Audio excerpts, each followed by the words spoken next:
साथियों, स्वागत है आपका self study classes with Sumit Jain YouTube channel में। तो साथियों, आज का सेशन स्टार्ट हो चुका है। सभी लोग एक बार वीडियो को लाइक कर देंगे और वीडियो को अपने मित्रों तक शेयर जरूर करिएगा, ठीक है। इसी प्रकार से दोस्तों रात्रि 9 बजे अपना ये सेशन होता है। और साथियों, यहां पर आज हम पढ़ने वाले हैं प्रगतिवाद के बारे में, ठीक है। प्रगतिवाद को पढ़ेंगे सभी लोग। दोस्तों ऐप जरूर डाउनलोड कर लें, सेल्फ स्टडी क्लासेस का ऐप आपको जरूर डाउनलोड करना है। सेल्फ स्टडी क्लासेस का ऐप अगर आप डाउनलोड कर लेते हो दोस्तों, तो आपको यहां पर बढ़िया कोर्स लॉन्च किया गया है हिंदी साहित्य का। हिंदी साहित्य का कोर्स दोस्तों मात्र 30 तारीख तक आपको मिलने वाला है 1100 रुपए में, ठीक है। तो इस 1100 के कोर्स में दोस्तों आप एडमिशन ले सकते हो। ये ऑफर सीमित समय के लिए है ना।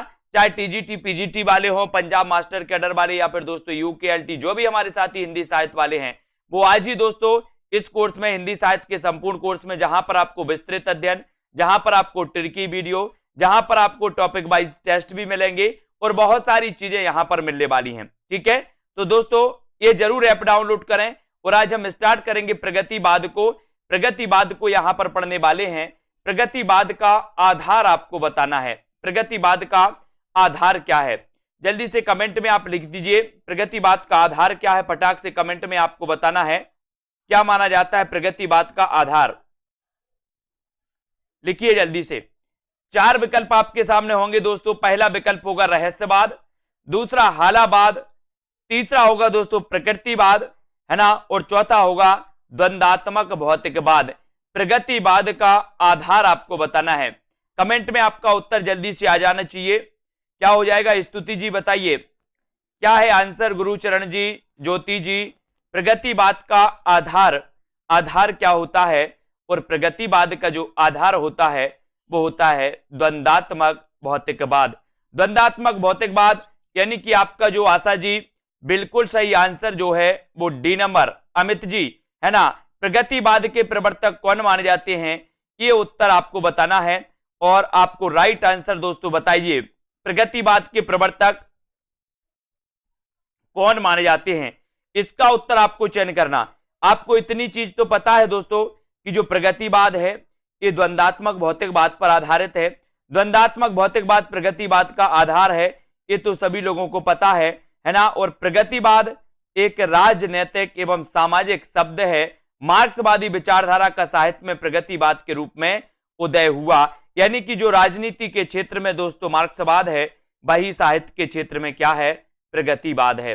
प्रगतिवाद, इतनी चीजें तो सभी लोग जानते हैं, है ना। अब दोस्तों आगे के क्वेश्चनों की ओर बढ़ेंगे। अगला प्रश्न हमें यहां पर देखेंगे, है ना। जल्दी से बताओ, आपको चयन करना है कि प्रगतिवाद के प्रवर्तक कौन माने जाते हैं। कमेंट में आपको लिखना है और क्वेश्चन ये बताना है दोस्तों कि किस रचना के द्वारा दोस्तों छायावाद का अंत हुआ। किस रचना में दोस्तों छायावाद के अंत की घोषणा की गई, और ये घोषणा किसने की। कमेंट में बताइए सभी लोग, किसने की ये घोषणा, छायावाद के अंत की घोषणा किसने की थी, और वो रचना कौन सी थी जिसके माध्यम से ये घोषणा की गई थी। और आपको पता है, बोले सर एक युगांत रचना है। कौन सी है, युगांत। युगांत रचना है। युगांत रचना दोस्तों ये किसकी मानी जाती है, पंत की मानी जाती है, ठीक है। युगांत, युगांत के माध्यम से पंत ने क्या किया, छायावाद के अंत की घोषणा की। और दोस्तों जब छायावाद का अंत हो जाता है तो यहीं से प्रगतिवाद प्रारंभ हो जाता है। इसलिए दोस्तों आपको पता है कि पंत को प्रगतिवाद का प्रवर्तक माना जाता है। पंत को प्रगतिवाद का प्रवर्तक माना जाता है, ये भी आपको पता होगा, ठीक है। अब दोस्तों राममूरत जी, छायावाद और उत्तर छायावाद के बीच कुछ वैसा ही संबंध देखता है जैसा मध्यकाल में भक्ति काल और रीति काव्य के बीच था। पंक्तियों के लेखक कौन है, पंक्तियों को लेखक आपको बताना है। और यहां पर आपका जो बिल्कुल सही आंसर हो जाएगा वो हो जाएगा क्या, डॉक्टर रामस्वरूप चतुर्वेदी, है ना। सी नंबर आपका बिल्कुल सही है। रामस्वरूप चतुर्वेदी ने कहा कि छायावाद और उत्तर छायावाद के बीच वैसा ही संबंध दिखता है जैसा मध्यकाल में भक्ति काल और रीति काव्य के बीच था, ठीक है। एक किसने कहा, एक कथन किसका है, एक कथन है रामस्वरूप चतुर्वेदी का। रामस्वरूप चतुर्वेदी को याद रख लेंगे। उपर्युक्त पंक्तियों के जो लेखक हैं दोस्तों वो डॉक्टर रामस्वरूप चतुर्वेदी हैं, इनको याद रख लेना, है ना। हिंदी साहित्य एवं संवेदना का विकास, ये दोस्तों ये ग्रंथ लिखा था, किसने लिखा था? हिंदी साहित्य एवं संवेदना का विकास ग्रंथ के लेखक कौन माने जाते हैं? कौन माने जाते हैं हिंदी साहित्य एवं संवेदना का विकास ग्रंथ के लेखक? तो आपका उत्तर हो जाएगा डॉक्टर रामस्वरूप चतुर्वेदी। डॉक्टर रामस्वरूप चतुर्वेदी माने जाते हैं हिंदी साहित्य एवं संवेदना के विकास के लेखक। ठीक है, इसको याद रख लेंगे। अब अगला क्वेश्चन है, जमुन जल तुम काव्य के रचनाकार कौन माने जाते हैं? जमुन जल तुम काव्य के रचनाकार कौन है? भवानी प्रसाद मिश्र, धूमिल है, शिवमंगल से सुमन है, या फिर केदारनाथ अग्रवाल है? कमेंट में आपको लिखना है। यस, दूध जल्दी से आपको बताना है। जमुन जल तुम काव्य के रचनाकार कौन है? उत्तर चला जाता है केदारनाथ अग्रवाल, यानी कि आपका जो डी नंबर है वो बिल्कुल सही है ना। जमुन जल तुम काव्य के रचनाकार हैं केदारनाथ अग्रवाल। और दोस्तों जमुन जल तुम काव्य के रचनाकार केदारनाथ अग्रवाल हैं। और केदारनाथ अग्रवाल अपनी काव्य यात्रा के आरंभिक दौर में बालेंदु उपनाम से रचनाएं करते थे। अब यहां से क्वेश्चन बन जाता है दोस्तों, अगर आपसे पूछा जाएगा कि बालेंदु उपनाम से कौन रचना करता था या बालेंदु उपनाम किसका है, तो आप क्या बताओगे? केदारनाथ अग्रवाल का। बालेंदु उपनाम किसका है? किसका है? किसका है? उत्तर है दोस्तों बालेंदु। बालेंदु याद रखना।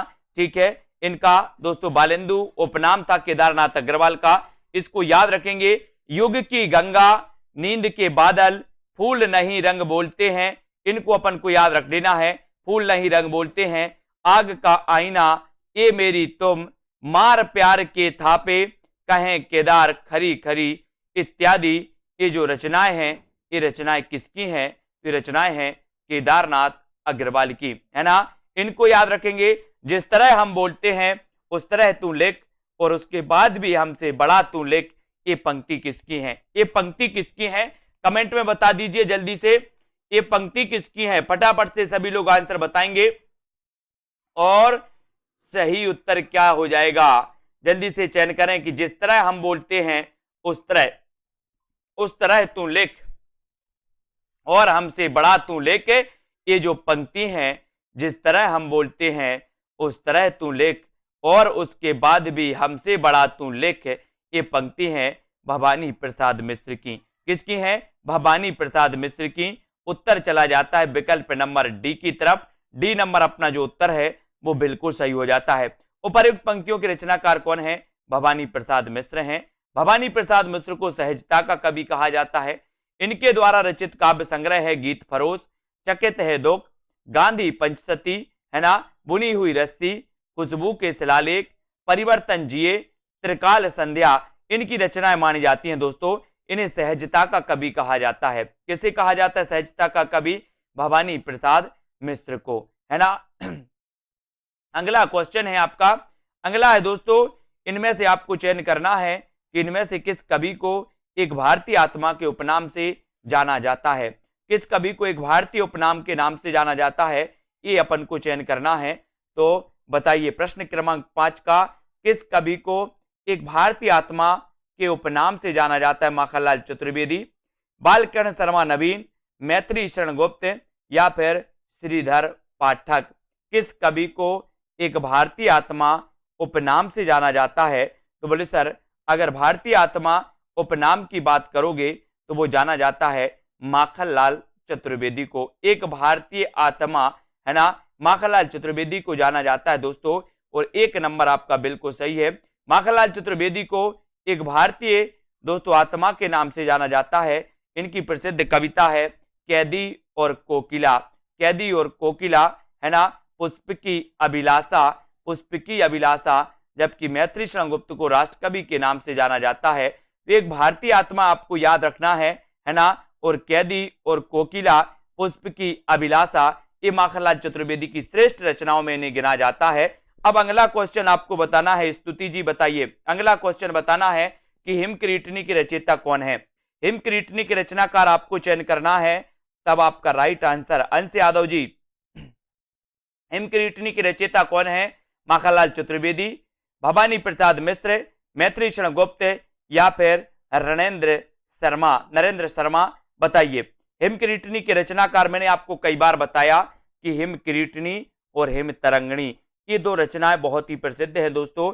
हिमतरंगिणी के लिए ये माखनलाल चतुर्वेदी की रचना हिमतरंगिणी।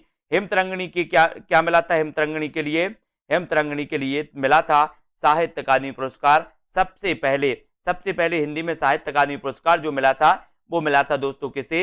हिमतरंगिणी रचना के लिए। और हिमतरंगिणी रचना के रचनाकार कौन है? माखनलाल चतुर्वेदी। ठीक है, अब दोस्तों हिमकिरीटनी की बात आती है तो हिमकिरीटनी की रचयिता भी कौन माने जाते हैं? माखनलाल चतुर्वेदी यानी कि आपका उत्तर चला जाता है एक की तरफ। हिमकिरीटनी की रचनाकार राष्ट्रीय काव्यधारा के प्रमुख कवि माखनलाल चतुर्वेदी हैं, अन्य नाम इसके असंगत हो जाएंगे। ठीक है, अगले क्वेश्चन की ओर हम बढ़ेंगे।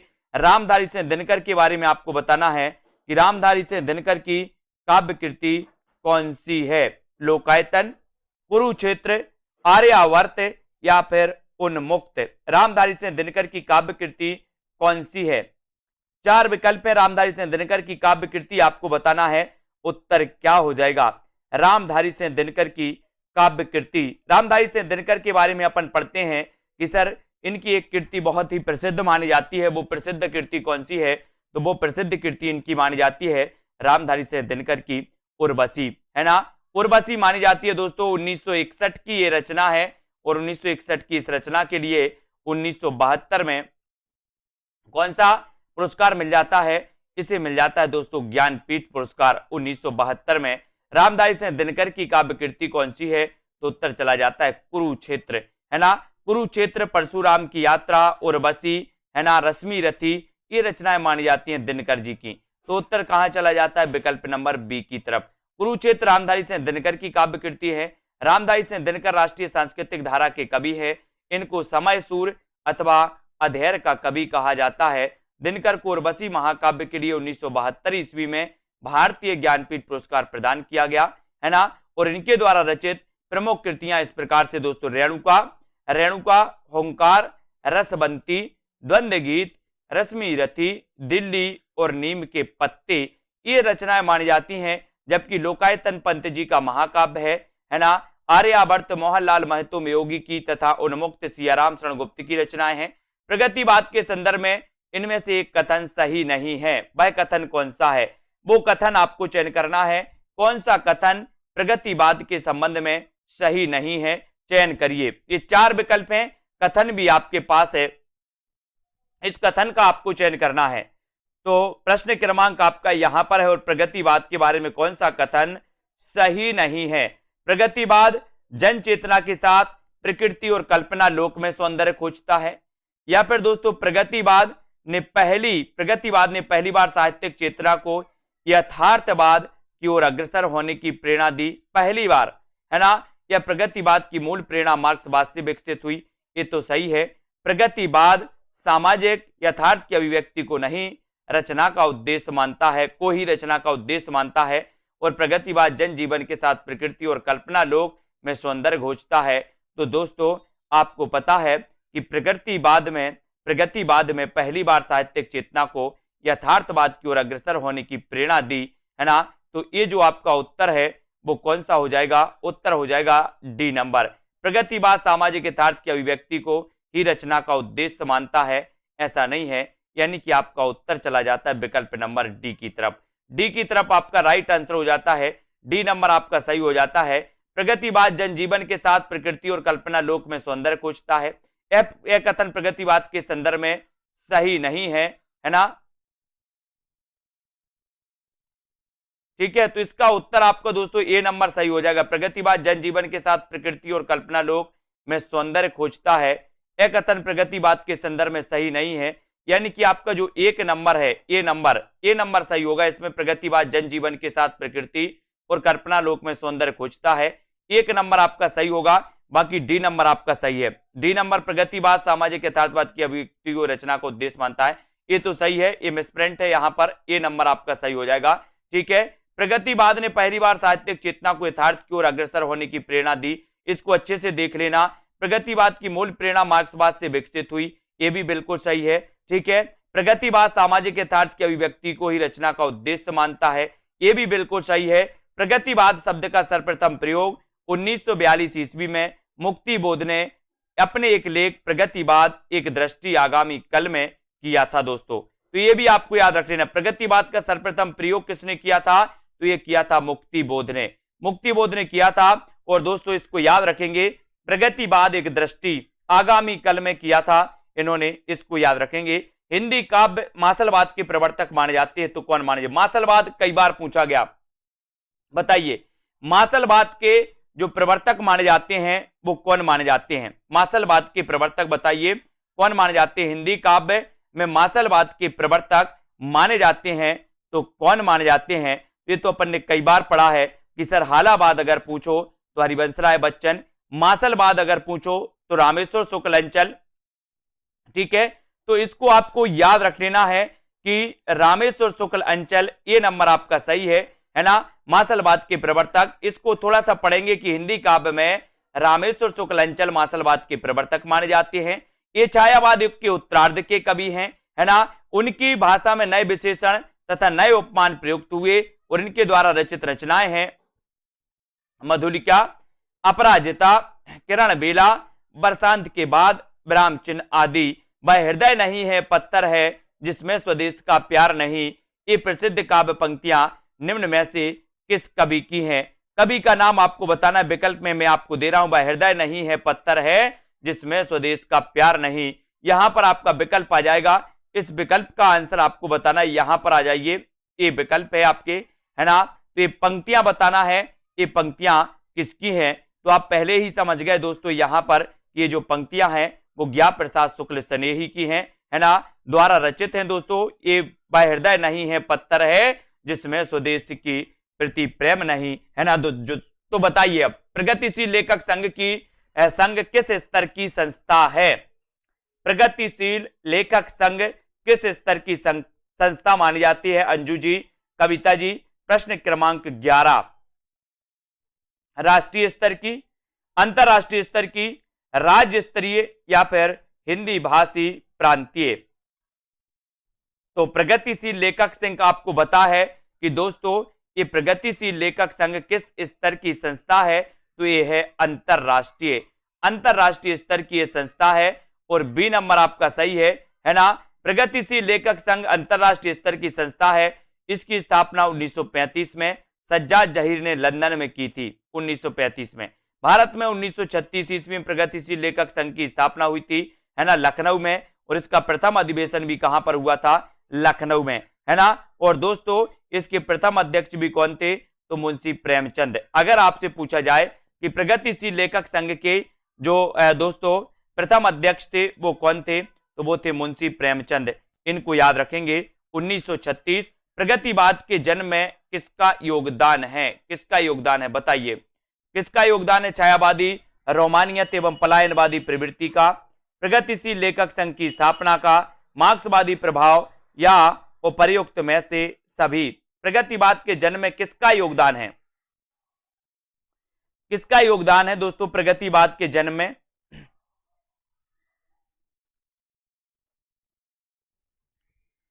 सभी लोग बताएंगे।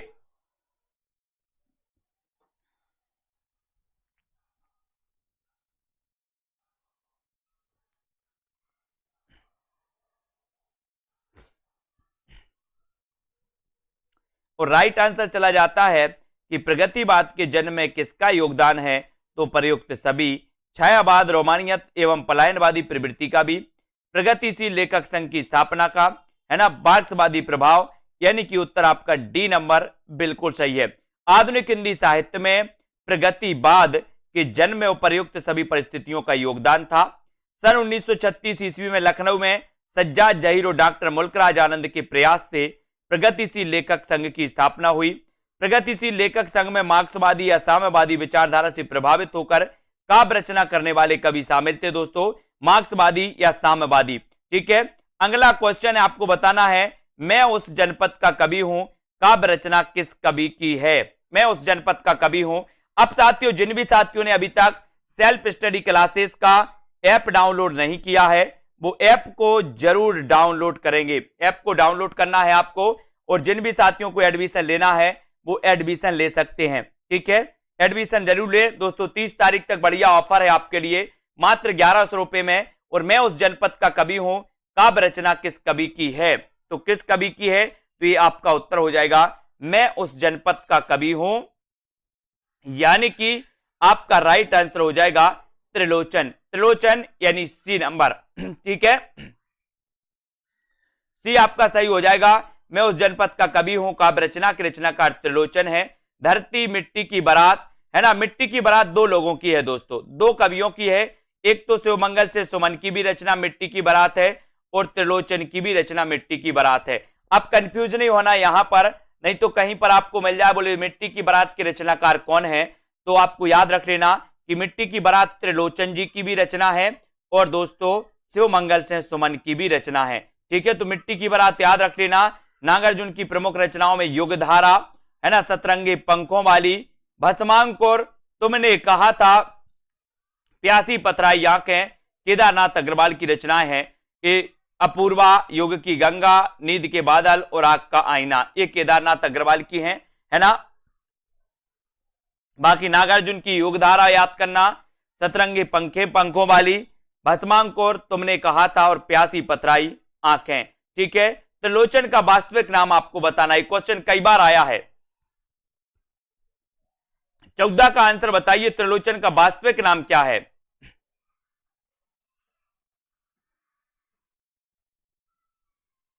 है ना, उत्तर बताना है, त्रिलोचन का वास्तविक नाम क्या है?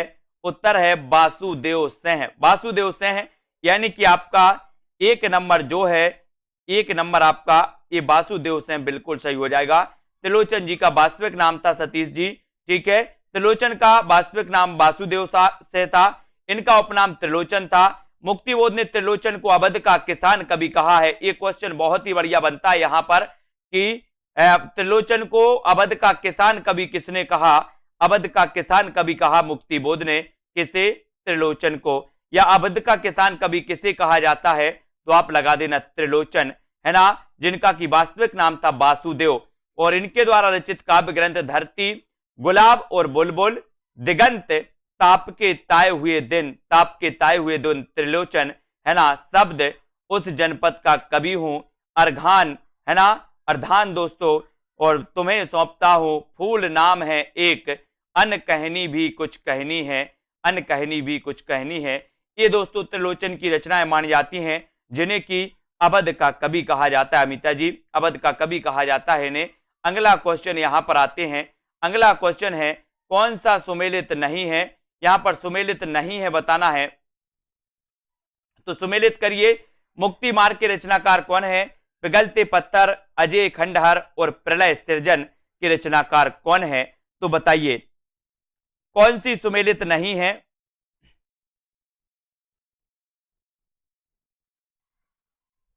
और यहां पर आपको पता है, बोले सर मुक्ति मार्ग ये तो भारत भूषण अग्रवाल की है, पिघलते पत्थर रांगे राघव की है, अजय खंडहर, अजय खंडहर ये निराला की नहीं है, है ना। प्रलय सृजन ये शिवमंगल से सुमन की है, तो बिल्कुल सही है। लेकिन अजय खंडहर दोस्तों ये रांगे राघव की रचना मानी जाती है ना। मुक्ति मार्ग के रचनाकार कौन है? तो मुक्ति मार्ग आपको पता है कि मुक्ति मार्ग के रचनाकार तो कौन है? भारत भूषण अग्रवाल। पिघलते पत्थर की रचनाकार रांगे राघव, बिल्कुल सही है। अजय खंडहर की रचनाकार रांगे राघव हैं। और दोस्तों प्रलय सृजन ये शिवमंगल से सुमन की रचना है, ठीक है। इनमें से कौन सी नागार्जुन द्वारा रचित नहीं है? नागार्जुन द्वारा रचित कौन सी रचना है जो नागार्जुन द्वारा रचित नहीं है? पाषाणी, चंदना, या फिर ये चार विकल्प हैं, चार में से आप लोग चयन करिए, उत्तर क्या हो जाएगा इसका सही? कौन सी नागार्जुन द्वारा रचित नहीं है बताइए। पाषाणी नहीं है, रविंद्र के प्रति, चंदना, या फिर कला और बूढ़ा चांद। कौन सी रचना है जो दोस्तों नागार्जुन की नहीं है? ये आपको बताना है।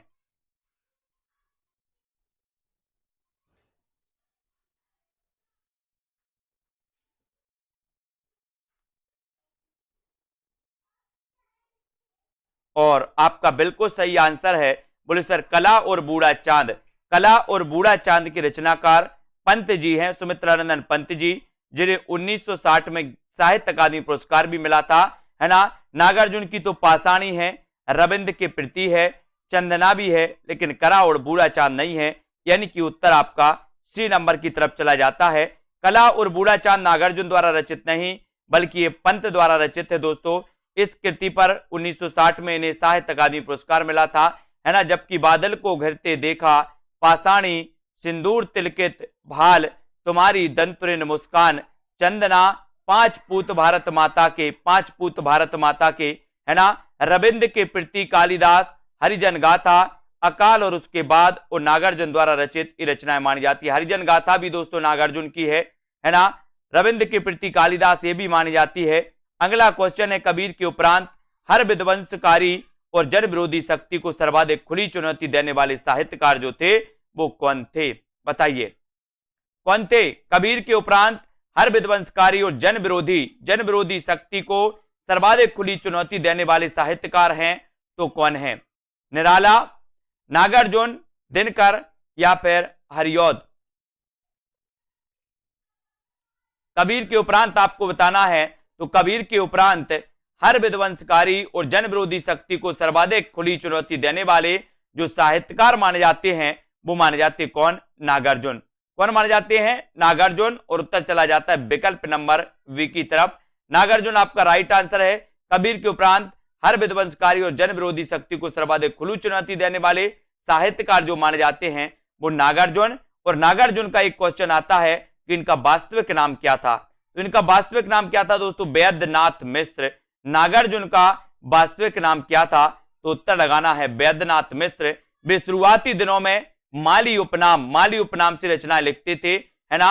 और नागार्जुन एक कवि होने के साथ साथ उपन्यासकार और मैथिल के श्रेष्ठ कवियों में जाने जाते हैं। अब ये माली भी आपको याद रख लेना, ये नोट्स कर लेना। नागार्जुन का वास्तविक नाम वैद्यनाथ था। और दोस्तों कभी अगर माली उपनाम इनका पूछ लिया जाए तो इनका एक उपनाम माली भी है और इन्हें नागार्जुन भी कहा जाता है। तो नागार्जुन, माली और वैद्यनाथ मिश्र, है ना, वे शुरुआती दिनों में माली नाम से लिखते थे दोस्तों, ये भी आपको याद रख लेना। ठीक है, कौन? नागार्जुन। अगला क्वेश्चन है आपका, द्वंद्वात्मक भौतिक विकासवाद किस काव्यधारा का आधार है? नई कविता का, प्रगतिवाद का, समानांतर कविता का या फिर इनमें से कोई नहीं? हाँ, यात्री नाम से भी मैथिली में लिखते थे। बहुत बढ़िया कुरैशी जी, ये यात्री नाम से भी लिखते थे मैथिली में। नागार्जुन जी यात्री नाम से मैथिली में लिखते थे, है ना। द्वंद्वात्मक भौतिकवाद विकासवाद किस काव्यधारा का आधार है? नई कविता का, प्रगतिवाद का, समांतर कविता या फिर इनमें से कोई नहीं? तो द्वंद्वात्मक भौतिकवाद विकासवाद आपसे पूछा गया किस काव्यधारा का आधार है, तो वो काव्यधारा कौन सी है? वो काव्यधारा है प्रगतिवाद। यानी कि आपका प्रगतिवाद बिल्कुल सही है। शोषण का विरोध, है ना, प्रगतिवादी काव्य की सबसे बड़ी विशेषता है, शोषण का विरोध किया गया इसमें। इसके अनुसार किसान और मजदूर एक होकर अपने ऊपर होने वाले सामंतों और पूंजीपतियों के अत्याचार का विरोध करेंगे। प्रगतिवादी काव्यधारा में शोषितों की दीनता का चित्रण, शोषक वर्ग के प्रति घृणा, क्रांति की भावना एवं द्वंद्वात्मक भौतिकवाद, विकासवाद आदि की विशेषताओं के दर्शन इसमें मिलते हैं, है ना। इसको अपन ने याद किया। अगले क्वेश्चन की ओर बढ़ेंगे। अगला जो अपना प्रश्न है साथियों वो इस प्रकार से है, प्रगतिवाद के अंतर्गत आपको बताना है कौन सा विचार अमान्य है? कौन सा विचार अमान्य है? ये उत्तर आपको बताना है। यथार्थवाद, रूपवाद, समाजवाद या फिर दोस्तों पदार्थवाद? प्रगतिवाद के अंतर्गत कौन सा रूप अमान्य है? कौन सा विचार अमान्य है? ये आपको चयन करना है। सभी लोग लाइक जरूर कर देना। साथियों सेल्फ स्टडी क्लासेस में हिंदी साहित्य के कोर्स से आपको याद रख लेना है, ठीक है ना। ये हिंदी साहित्य के कोर्स में दोस्तों आप एडमिशन ले सकते हैं मात्र 1100 रुपए में 30 तारीख तक, ठीक है। और प्रगतिवाद के अंतर्गत कौन सा विचार अमान्य है? तो उत्तर चला जाता है रूपवाद, यानी कि बी नंबर आपका बिल्कुल सही है, रूपवाद। प्रगतिवाद का सैद्धांतिक आधार मार्क्स का द्वंद्वात्मक भौतिकवाद है। राजनीति के क्षेत्र में जो समाजवाद है या साम्यवाद है तथा यथार्थवाद या पदार्थवाद है, साहित्य के क्षेत्र में वही प्रगतिवाद है ना। प्रगतिवाद काल में निम्नलिखित वर्ग के जीवन की प्रतिष्ठा हुई। इस युग के कवि जीवन के यथार्थ धरातल पर अवतीर्ण कर समाज के यथार्थ जीवन को देखता है और उसी को अभिव्यक्त करता है। प्रगतिवादी है ना। प्रगतिवादी कवि आत्मा परमात्मा की सृष्टि एवं जन्मांतर में विश्वास नहीं करता। वह प्रारंभ से ही अंधविश्वास और रूढ़ियों और परंपराओं का विरोध करता चला आ रहा है। कौन? प्रगतिवाद। अगला क्वेश्चन है, दो राह समय के रथ का दर्दनाद सुनो, है ना, और सिंहासन खाली करो कि जनता आती है। ये पंक्ति बताइए किसकी है? सिंहासन खाली करो कि जनता आती है। 20 का आंसर, 20 का बताओगे? दो राय के समय का उत्तर आपका बिल्कुल सही आंसर है यहां पर कि दोस्तों सिंहासन खाली करो कि जनता आती है। ये रामधारी सिंह दिनकर द्वारा उद्धृत जो पंक्तियां हैं दोस्तों बहुत ही महत्वपूर्ण हैं, कई बार एग्जाम में पूछी गई, है ना। दो राह समय के रथ का दर्दनाद सुनो, रामधारी सिंह दिनकर। तुमको पीड़ा में ढूंढा, तुमको ढूंढेगी पीड़ा। बहुत बढ़िया। तुमको पीड़ा में ढूंढा, तुमको पीड़ा में ढूंढा, तुमको ढूंढेगी पीड़ा। महादेवी वर्मा की पंक्ति, है ना। चित्रमय किरणा अधूरी सकी वो मुझसे कहकर जाते। ये मैथिली शरण गुप्त की मानी जाती है ना। दिनकर की काव्य रचना नहीं है तो कौन सी नहीं है? ओंकार, कुरुक्षेत्र, उर्वशी या फिर त्रिधारा। दिनकर की काव्य रचना कौन सी नहीं है? प्रश्न क्रमांक 21 का आंसर आपको बताना है।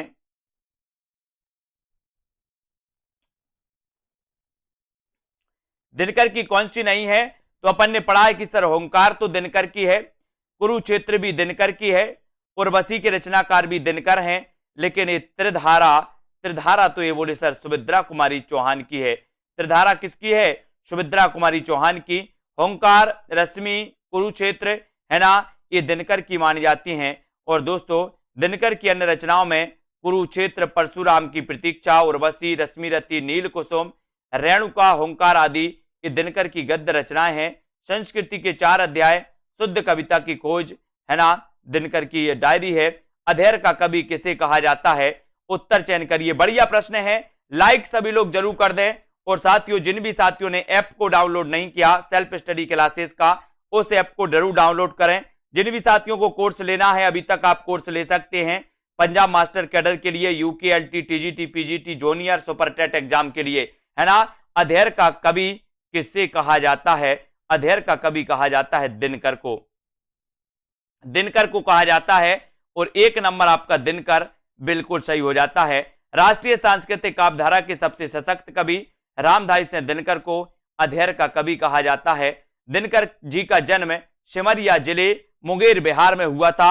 आप बिहार सरकार के अधीन सब रजिस्ट्रार, राज्यसभा के सदस्य, भागलपुर विश्वविद्यालय के उपकुलपति जो दोस्तों आप रह चुके हैं, इनके बारे में अपन को याद रखना है। अगले प्रश्न की ओर हम चर्चा करेंगे कि प्रगतिवाद में किस विचारधारा का उदय माना जाता है? बताइए। सरल क्वेश्चन और बढ़िया क्वेश्चन है दोस्तों। प्रगतिवाद में किस विचारधारा का उदय माना जाता है? बिल्कुल, इन्हें अनल का कवि भी कहा जाता है, अधेर का कवि भी कहा जाता है। रामधारी सिंह दिनकर को, है ना, आग और राख का कवि भी कहा जाता है।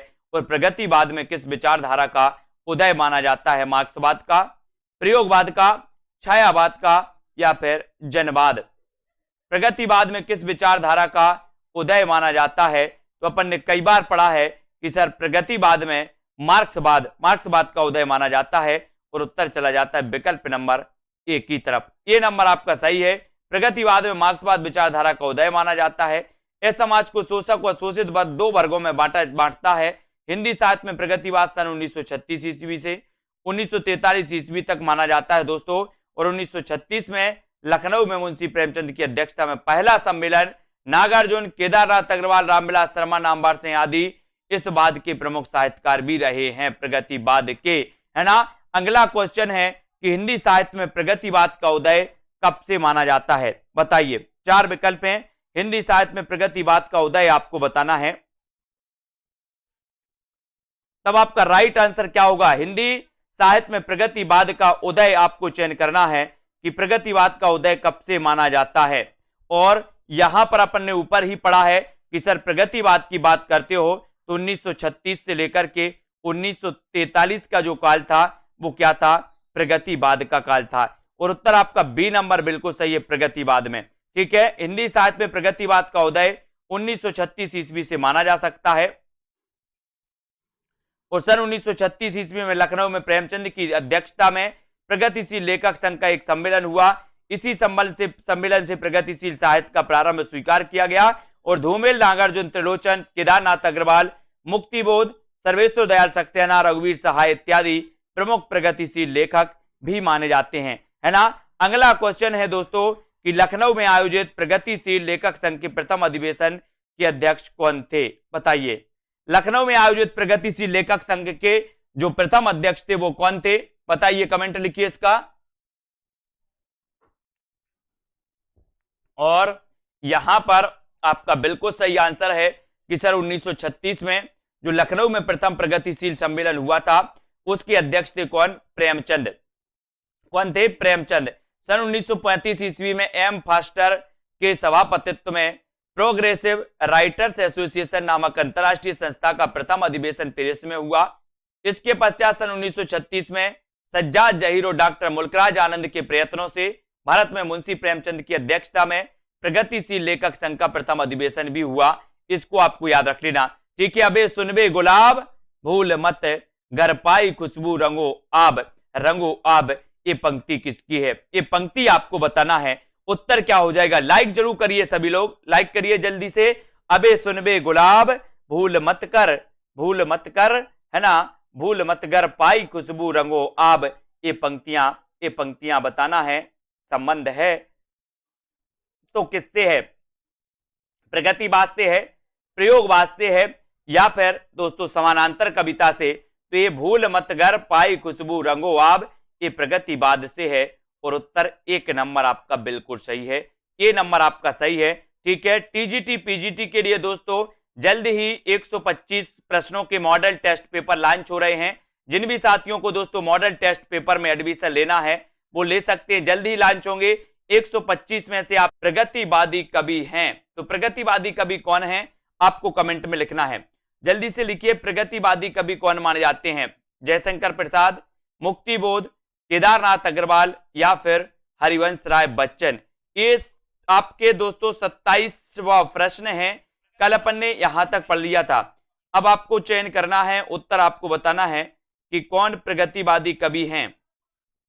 लिखिए सभी लोग, 4 विकल्प हमारे सामने मौजूद हैं, 4 में से आपको आंसर का चयन करना है, प्रगतिवादी कवि बताना है। और यहां पर आपका राइट आंसर जो हो जाएगा दोस्तों वो हो जाएगा क्या, केदारनाथ अग्रवाल।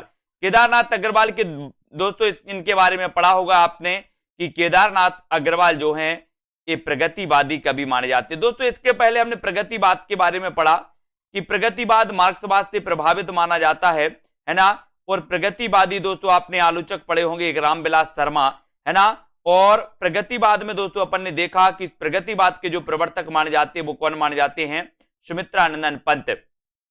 प्रगतिवाद के प्रवर्तक कौन माने जाते हैं, अगर एक क्वेश्चन आपसे पूछा जाए कभी कि प्रगतिवाद के प्रवर्तक कौन माने जाते हैं तो आपको लगाना सुमित्रानंदन पंत। ठीक है, और केदारनाथ अग्रवाल प्रगतिवादी कवि हैं, इनके द्वारा रचित कृतियां युग की गंगा, नींद के बादल, फूल नहीं रंग बोलते हैं, आग का आईना और अपूर्वा, ये सारी की सारी जो रचनाएं हैं दोस्तों ये क्या मानी जाती हैं, ये प्रगतिवादी कवि की रचनाएं मानी जाती हैं, प्रगतिवादी कवि यानी कि केदारनाथ अग्रवाल की। ठीक है, फिर इसके बाद जो अपना अगला क्वेश्चन होगा वो इस प्रकार से आपको यहां पर बताना है कि प्रगतिवाद के प्रमुख कवि कौन नहीं है, बताइए। नहीं है बताना है, 4 विकल्प है, अब नहीं है चयन करना है आपको। 28 का आंसर चयन करिए, प्रगतिवादी कवि कौन नहीं है, चयन करें। प्रश्न क्रमांक 28, नागार्जुन, दिनकर, मुक्तिबोध या फिर अज्ञेय। तो फटाक से देखते हैं सबसे पहले आंसर किसका आता है, कौन सबसे पहले आंसर बताता है। प्रगतिवादी कवि कौन नहीं है, इसका आंसर आपको बताना है। तो आपने पढ़ा है कि नागार्जुन तो हैं, इनका वास्तविक नाम क्या था, इनका वास्तविक नाम था वैद्यनाथ नागार्जुन का, है ना। ये तो प्रगतिवादी माने जाते हैं, दिनकर भी हैं, है ना। और कौन नहीं है दोस्तों, अज्ञेय, पुलिसर अज्ञेय, ये प्रगतिवादी कवि हैं। तब प्रगतिवाद के प्रमुख कवि नहीं है, तो प्रमुख कवि कौन नहीं है? प्रमुख कवि नहीं है, सी नंबर, है ना। अज्ञेय प्रमुखता प्रयोगवादी एवं नई कविता के कवि हैं, ना कि प्रगतिवाद के। नागार्जुन, दिनकर एवं मुक्तिबोध दोस्तों ये माने जाते हैं अपने काय के प्रगतिवाद के। ठीक है, 29 का आंसर आपको चयन करना है, चयन करिए। 29 का आंसर आप चयन करेंगे। पुष्प की अभिलाषा नामक प्रसिद्ध कविता किसने लिखी? बढ़िया क्वेश्चन है, सरल क्वेश्चन है, आसान क्वेश्चन है, सभी से आना चाहिए। बताइए, तो पुष्प की अभिलाषा नामक प्रसिद्ध कविता किसने लिखी? 29 का ये उत्तर आपको चयन करना है। किसने लिखी पुष्प की अभिलाषा? करिए चयन, और यहां पर आपका बिल्कुल सही आंसर हो जाएगा। बात पुष्प की अभिलाषा की हुई है, तो पुष्प की अभिलाषा नामक प्रसिद्ध जो कविता है, ये कविता किसने लिखी? तो ये लिखी है किसने? माखनलाल चतुर्वेदी ने। माखनलाल चतुर्वेदी, यानी कि आपका उत्तर चला जाता है विकल्प नंबर 1 की तरफ। ये नंबर आपका बिल्कुल सही हो जाता है। ठीक है, माखनलाल चतुर्वेदी ने ये दोस्तों लिखी है, इसको याद रख लेना। माखनलाल चतुर्वेदी द्वारा लिखित ये पुष्प की अभिलाषा कविता सभी लोगों को लगभग पता है। हिंदी के आधुनिक काल के द्विवेदी युगीन कवि माखनलाल चतुर्वेदी राष्ट्रीय काव्यधारा के कवि हैं और एक भारतीय आत्मा उपनाम से प्रसिद्ध हैं। अगर कभी आपसे पूछा जाए कि एक भारतीय आत्मा उपनाम से प्रसिद्ध जो हैं वो कौन है, तो आप क्या लगाओगे? माखनलाल चतुर्वेदी। ठीक है, पुष्प की अभिलाषा वीर रस से पूर्ण राष्ट्रीय कविता लिखी, है ना। हिम किरीटनी इनकी रचना है, हिम तरंगणी, माता तथा समर्पण आदि माखनलाल चतुर्वेदी के काव्य संग्रह माने जाते हैं। कुमकुम, रश्मि रेखा, अपलक, क्वासी, हम बिस्पाई जन्म के, विनोबा स्तबंध तथा उर्मिला, ये बालकर्ण शर्मा नवीन की रचनाएं मानी जाती हैं। ठीक है, और आपको पता है मिलन, पथिक, मानसी, स्वप्न, कविता कौमुदी आदि ये रामनरेश त्रिपाठी की रचनाएं हैं। ठीक है, गंगा अवतरण, उद्धव शतक, हरिश्चंद्र, है ना, हिंडोला, श्रृंगार लहरी, कल काशी, उद्धव शतक, ये सारी की सारी रचनाएं किसकी हैं दोस्तों? ये मानी जाती जगन्नाथ दास रत्नाकर की। ठीक है, ये सारी रचनाएं आपको पढ़ना है।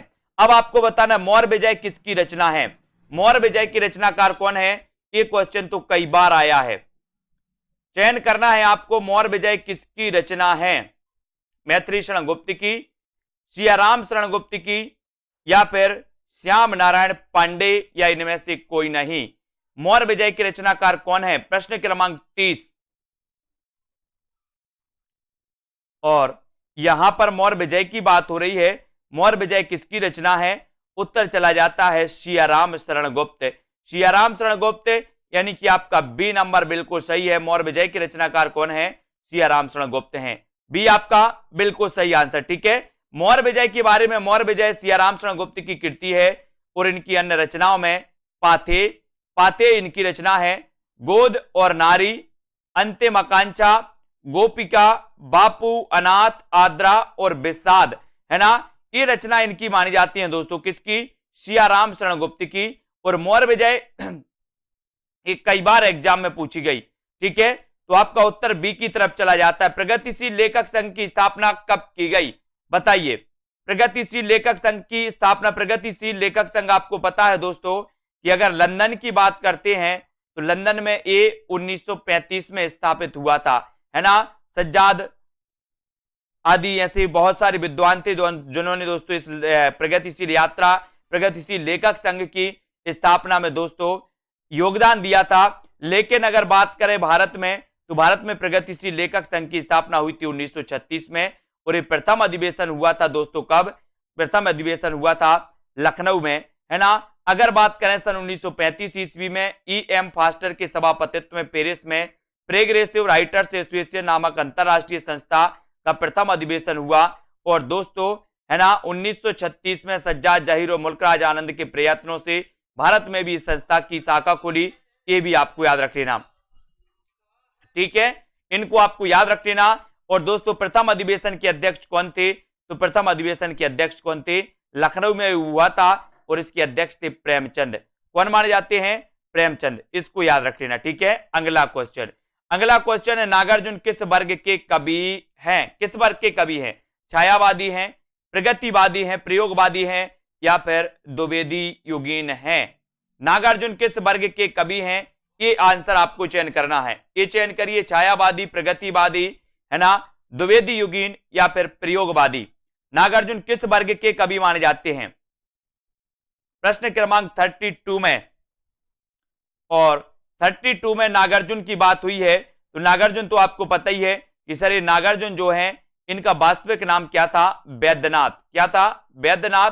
और ये प्रगतिवादी कवि माने जाते हैं। ठीक है, तो उत्तर कहां चला जाता है? विकल्प नंबर वी की तरफ। वी नंबर आपका बिल्कुल सही हो जाता है। अगले क्वेश्चन की ओर बढ़ेंगे। अगला क्वेश्चन यहां पर देखना है, हिंदी काव्य में प्रगतिवादी युग का आरंभ सन 1936 में हुआ और 36 से लेकर के 43 के बीच साम्यवादी विचारधारा से प्रभावित होकर काव्य रचना करने वाले कवि नागार्जुन, है ना, केदारनाथ अग्रवाल, रामविलास शर्मा, शिवमंगल से सुमन, ठीक है, रांगी राघव, त्रिलोचन शास्त्री प्रगतिवादी कवि हैं। नागार्जुन का वास्तविक नाम क्या था? वैद्यनाथ। और नागार्जुन यात्री उपनाम से लिखते थे दोस्तों। काय में लिखते थे? मैथिली में। मैथिली में यात्री उपनाम से लिखते थे, ये भी आपको याद रख लेना। इनकी रचनाओं की जब भी बात होती है तो युगधारा, सतरंगे पंखों वाली, प्यासी पथराई आंखें, भस्मांकुर, तालाब की मछलियां, है ना, खिचड़ी विप्लव देखा हमने, तुमने कहा था, और हजार हजार बाहों वाली, पुरानी जूतियों का कोरस, ये सभी दोस्तों नागार्जुन की रचनाएं मानी जाती हैं, है ना। और ये यात्री नाम से कौन सी भाषा में लिखते थे? मैथिली में। ये क्वेश्चन भी कई बार आया है कि यात्री नाम से मैथिली में लिखते थे कौन? नागार्जुन। ठीक है, अब आपको बताना है रामधारी सिंह दिनकर की किस कृति को आधुनिक युग की गीता कहा गया है? आधुनिक युग की गीता कहा गया है। किसको कहा गया? रामधारी सिंह दिनकर की वो रचना कौन सी है दोस्तों?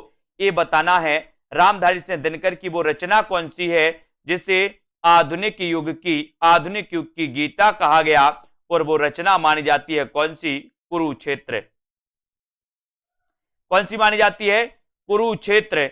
ये आधुनिक युग की इसे गीता कहा जाता है। रेणुका, हुंकार, उर्वशी और कुरुक्षेत्र, ये चारों ही रचनाएं किसकी हैं? ये दिनकर की हैं। रेणुका भी दिनकर की है ना, हुंकार भी दिनकर की है, उर्वशी भी दिनकर की है, कुरुक्षेत्र भी दिनकर की है। लेकिन आधुनिक युग की गीता कहा जाता है किसे? कुरुक्षेत्र को, है ना। कुरुक्षेत्र को, रामधारी सिंह दिनकर की कृति कुरुक्षेत्र को आधुनिक युग की गीता कहा गया। उर्वशी इनकी प्रसिद्ध कृति है। दिनकर की कुछ रचनाओं में रेणुका, हुंकार, नील कुसुम, उर्वशी, सीपी और शंख, रश्मि लोक, आत्मा की आंखें, हिमालय का संदेश, कलिंग विजय और बुद्ध देववादी इनकी रचनाएं मानी जाती हैं। किसकी? दिनकर जी की। अगला क्वेश्चन है आयुष जी, हल्दी घाटी वीर रस प्रधान प्रबंध काव्य है तो कौन सा है? हल्दी घाटी वीर रस प्रधान प्रबंध काव्य है श्याम नारायण पांडे, नवीन, सोहनलाल द्विवेदी या फिर इनमें से कोई नहीं। हल्दी घाटी वीर रस प्रधान प्रबंध काव्य कौन सा है? 34। और हल्दी घाटी वीर रस प्रधान प्रबंध काव्य अगर आपसे पूछा गया है तब आपका हल्दी घाटी वीर रस प्रधान प्रबंध काव्य जो माना जाता है वो माना जाता है श्याम नारायण पांडे, है ना। श्याम नारायण पांडे, यानी कि ये नंबर आपको बोले श्याम को हल्दी, श्याम को क्या लग रही है?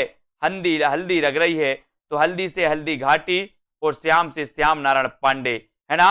तो उत्तर कहां चला जाता है? विकल्प नंबर एक की तरफ। ये नंबर अपना सही हो जाता है। हल्दी घाटी श्याम नारायण पांडे की कृति है। यह वीर रस प्रधान काव्य है और इनकी अन्य महत्वपूर्ण रचनाएं हैं जय हनुमान, है ना, तुमुल, रिमझिम, हल्दी घाटी तथा जौहर। ये मानी जाती है श्याम नारायण पांडे की रचनाएं। हल्दी घाटी तो याद रख लेना, ये तो पूछी जाती है। रामधारी सिंह दिनकर को किस कृति पर ज्ञानपीठ पुरस्कार प्राप्त हुआ दोस्तों? कौन सी कृति पे इन्हें ज्ञानपीठ पुरस्कार मिला था? दिनकर जी को उर्वशी के लिए, कुरुक्षेत्र के लिए, सामधैनी के लिए या फिर हुंकार के लिए? करिए चयन। प्रश्न क्रमांक है अपना, रामधारी सिंह दिनकर को किस कृति के लिए ज्ञानपीठ इन्हें मिला था? बताइए, चयन करिए सभी लोग, फटाफट से उत्तर बताते जाएं। जो भी साथी ने अभी तक दोस्तों सेल्फ स्टडी क्लासेस का ऐप डाउनलोड नहीं किया है वो प्लीज ऐप डाउनलोड कर लें और अपने अध्ययन को निरंतर बहुत अच्छा बना सकते हैं। ठीक है, अब आपको रामधारी सिंह दिनकर को बताना है कि किस कृति पर ज्ञानपीठ पुरस्कार इन्हें मिला था। ज्ञानपीठ पुरस्कार किन्हें मिला था, किस रचना के लिए मिला था, तो आपको वैसे भी पता है कि उर्वशी के लिए इन्हें मिला था 1972 में। उर्वशी के लिए इन्हें मिला था 1972 में, जो कि लगभग सभी लोगों को पता है। ठीक है, सभी को पता है, वेरी गुड। तो ये नंबर आपका बिल्कुल सही होगा। रामधारी सिंह दिनकर को उर्वशी नामक गीति नाट्य पर सर्वोच्च साहित्य पुरस्कार ज्ञानपीठ पुरस्कार प्राप्त हुआ, जो कि बहुत ही महत्वपूर्ण है। ठीक है, बहुत बढ़िया। और रामधारी सिंह दिनकर की रचनाओं की अगर जब भी बात होती है तो रचनाओं में कौन सी आती है दोस्तों, रचनाओं में रामधारी सिंह दिनकर की कुरुक्षेत्र, रेणुका, हुंकार, सामधेनी, है ना, रश्मि रति, नील कुसुम, हारे को हरिनाम, ये रचनाएं इनकी आती हैं। ठीक है, अब युगधारा के रचयिता आपको बताना है, युगधारा के रचयिता कौन है। युगधारा के रचयिता जल्दी से चयन करिए, युगधारा के रचयिता कौन माने जाते हैं। सुमित्रानंदन पंत जी, महादेवी वर्मा, केदारनाथ अग्रवाल या फिर नागार्जुन। युगधारा के रचयिता कौन है, बताइए। युगधारा, और अभी अपन ने पढ़ा भी है, क्या पढ़ा है कि सर युगधारा के जो रचयिता हैं वो रचयिता है कौन, नागार्जुन। इनका वास्तविक नाम क्या था, बोले सर वैद्यनाथ, है ना। ये मैथिली में किस नाम से लिखते थे, तो मैथिली में लिखते थे ये यात्री नाम से। ठीक है, ये भी सभी को पता है। तो उत्तर चला जाता है सी की तरफ। सी नंबर आपका बिल्कुल सही है। युगधारा, इनकी रचनाओं में युगधारा, सतरंगे पंखों वाली, है ना, प्यासी पथराई आंखें, भस्मांकुर, ठीक है, तालाब की मछलियां, तुमने कहा था, खिचड़ी विप्लव, देखा हमने, नागार्जुन की रचना, हजार हजार बाहों वाली रचना भी इन्हीं की है, पुरानी जूतियों का कोरस, नागार्जुन की प्रमुख काव्य कृतियां मानी जाती हैं दोस्तों, है ना। ये भस्मांकुर इनका एक क्या माना जाता है, खंड काव्य माना जाता है, खंड काव्य। ठीक है, इसको भी अपन को याद रख लेना, भस्मांकुर इनका खंड काव्य है दोस्तों, किसका, दिनकर अपने नागार्जुन जी का। अब यहां पर काव्य संग्रहों के साथ सुमिलित करना है, तो ये सुमिलित करना है आपको, कूट भी नीचे दिया है, कूट में से चयन करिए और सुमिलित करिए कि फूल नहीं रंग बोलते के रचनाकार कौन है, बुनी हुई रस्सी के रचनाकार कौन है, या फिर युगधारा के रचनाकार कौन है। जल्दी से बताइए सभी लोग, बुनी हुई रस्सी के रचनाकार कौन है, कमेंट में लिखिए। बुनी हुई रस्सी के रचनाकार कौन माने जाते हैं, कमेंट में आपको लिखना है। बुनी हुई रस्सी, और नागार्जुन की कौन सी कृति है, केदारनाथ अग्रवाल की कौन सी है, भवानी प्रसाद मिश्र की कौन सी कृति है। हाँ, माली भी इनका उपनाम है, दिनेश जी बिल्कुल सही, है ना। तो यहां पर आपका उत्तर चला जाएगा दोस्तों क्या, सी की तरफ। ठीक है, ठीक है, सी तरफ आपका बिल्कुल सही हो जाएगा। यानी कि दोस्तों नरेंद्र शर्मा का अपन ने देखा प्रवासी के गीत, ये है ना। नागार्जुन की अपन ने युगधारा पढ़ी है, केदारनाथ अग्रवाल की फूल नहीं रंग बोलते हैं, भवानी प्रसाद मिश्र की बुनी हुई रस्सी, है ना। तो इस प्रकार से अपना ये हो जाएगा। यहां पर देख लो सीधे सीधे, बोले सर, है ना, नरेंद्र शर्मा प्रवासी के गीत, नरेंद्र शर्मा की रचना प्रवासी के गीत है, नागार्जुन की रचना युगधारा है, केदारनाथ अग्रवाल फूल नहीं रंग बोलते हैं, ठीक है, भवानी प्रसाद मिश्र बुनी हुई रस्सी, और कुंवर नारायण आत्मजयी, आत्मजयी। ठीक है, बालकर्ण शर्मा नवीन का सर्वप्रथम प्रकाशित काव्य संग्रह है तो कौन सा है। बालकृष्ण शर्मा नवीन का हमें बताना है क्वासी, उर्मिला, रश्मि रेखा या फिर कुमकुम। यानी कि आपका 38 का आंसर बालकर्ण शर्मा नवीन का सर्वप्रथम प्रकाशित जो काव्य संग्रह है वो आपको बताना है, वो कौन सा है। सर्वप्रथम प्रकाशित बताना है, और अपन ने पढ़ा भी है कौन सा है सर्वप्रथम, क्वासी। 38 का आंसर बताना है आपको। और यहां पर आपका राइट आंसर हो जाएगा कुमकुम, है ना। बालकर्ण शर्मा नवीन का सर्वप्रथम प्रकाशित जो काव्य संग्रह है वो काव्य संग्रह है कुमकुम, यानी आपका उत्तर डी नंबर कुमकुम सही होगा। बालकर्ण शर्मा नवीन का प्रथम प्रकाशित जो कविता संग्रह है दोस्तों वो कुमकुम है ना। इसके अतिरिक्त नवीन के अन्य काव्य ग्रंथ उर्मिला, आपलक, रश्मि रेखा और क्वासी ये माने जाते। ठीक है, कौन सी रचना रामधारी सिंह दिनकर की नहीं है, रामधारी सिंह दिनकर की कौन सी रचना नहीं है, बताइए जल्दी से, कौन सी रचना नहीं है दिनकर जी की। चयन करेंगे सभी लोग, दिनकर जी की कौन सी रचना नहीं मानी जाती।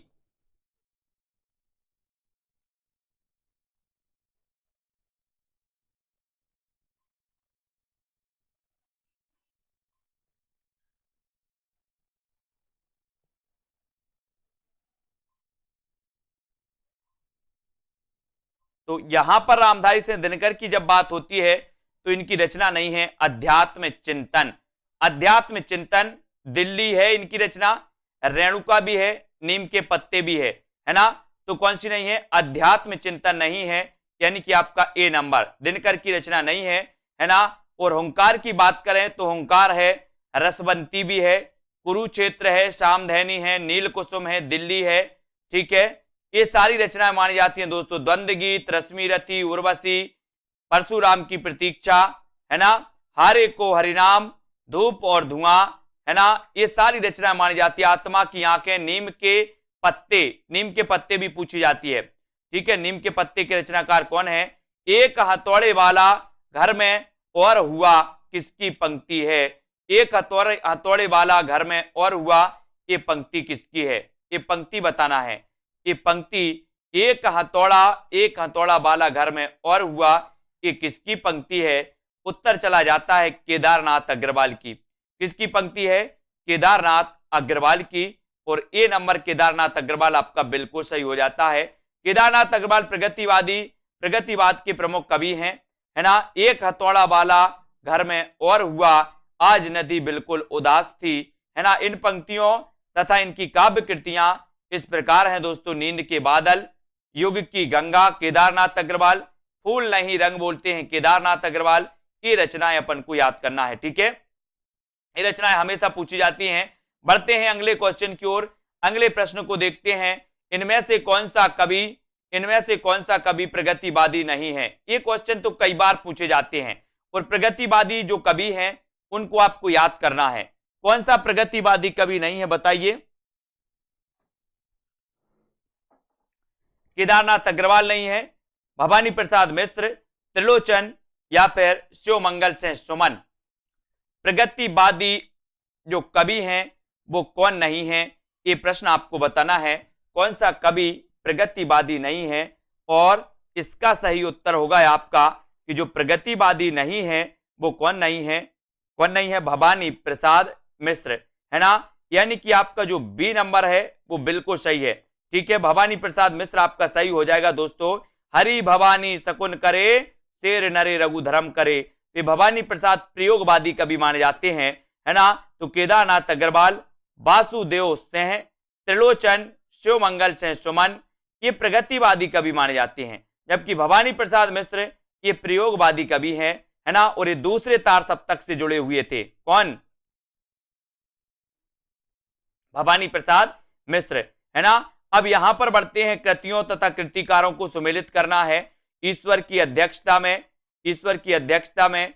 और कबूतर, है ना, कबूतर आत्महत्या के विरुद्ध और जलसाघर, ये रचनाएं कौन सी हैं, ये रचनाएं किसकी हैं, ये आपको सुमेलित करना है। तो करिए सुमेलित।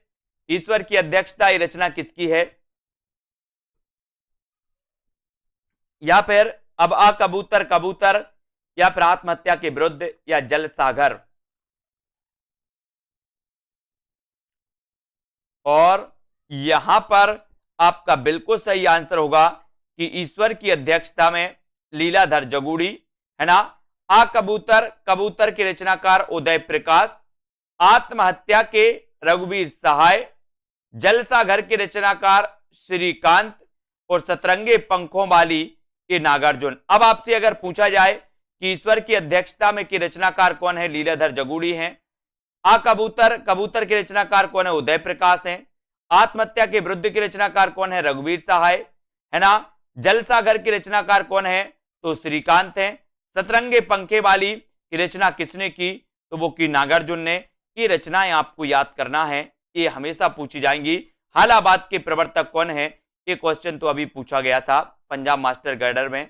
हालाबाद के प्रवर्तक कौन है बताइए। कौन माने जाते हैं दोस्तों, मासलवाद और हालाबाद ये दो चले थे। अब मासलवाद तो आपको पता है रामेश्वर शुक्ल अंचल हैं, लेकिन हालाबाद आपसे पूछा गया तो हालाबाद के प्रवर्तक कौन है? नरेंद्र शर्मा, रामेश्वर शुक्ल अंचल, जगदीश गुप्त या फिर हरिवंश राय बच्चन। हालाबाद के प्रवर्तक कौन माने जाते हैं? ये उत्तर आपको चयन करना है, सभी लोग चयन करेंगे उत्तर को। हालाबाद के प्रवर्तक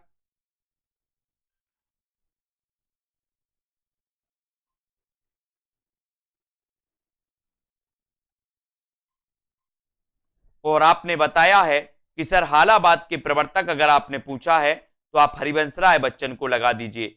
हरिवंश राय बच्चन ये हालाबाद के प्रवर्तक हैं। अब इनके बारे में इनकी जो रचनाएं पूछी जाती हैं दोस्तों हरिवंश राय बच्चन की, मधुबाला, मधुशाला, रस कलश, ये पूछी जाती हैं, है ना। और दोस्तों ये हालाबाद के प्रवर्तक माने जाते हैं, है ना। इन्हें छई रोमांस का कवि भी कहा जाता है, या प्रेम और मस्ती का काव्य भी इन्हें कहा जाता है, इनके काव्य को, ठीक है। इनको भी याद रख लेना, ठीक है। और दोस्तों ये जो हालाबाद के प्रवर्तक हैं वो कौन है? तो वो हैं हरिवंश राय बच्चन। मासलबाद के प्रवर्तक कौन है? तो मासलबाद के प्रवर्तक माने जाते हैं रामेश्वर शुक्ल अंचल। मासलबाद के प्रवर्तक रामेश्वर शुक्ल अंचल। हालाबाद के प्रवर्तक दोस्तों कौन माने जाते हैं?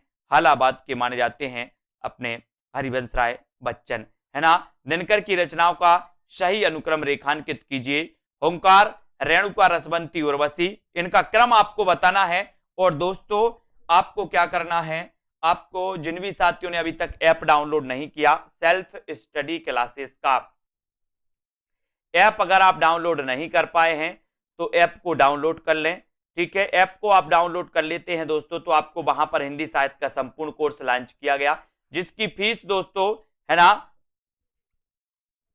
50% से ज्यादा ऑफ में दोस्तों ये मात्र 30 तारीख तक आपको 1100 रुपए में टीजीटी, पीजीटी या फिर दोस्तों आप जूनियर टेट एग्जाम की तैयारी कर रहे हैं तो इनको याद करना है। इनको दोस्तों आप एडमिशन इसमें ले सकते हैं, है ना, हिंदी साहित्य के। और होंकार, रेणुका, रसवंती और उर्वशी ये जो रचनाएं हैं ये इनकी क्रमबद्ध हो जाएंगी, यानी कि उत्तर चला जाता है आपका होंकार, है ना। होंकार, रेणुका, रसवंती और उर्वशी, यानी कि आपका जो ये नंबर है वो बिल्कुल सही है, ठीक है। ये नंबर आपका राइट आंसर हो जाएगा।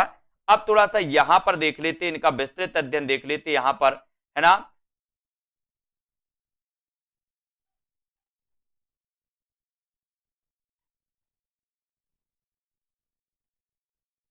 ठीक है, इसको थोड़ा सा अपन देखते हैं,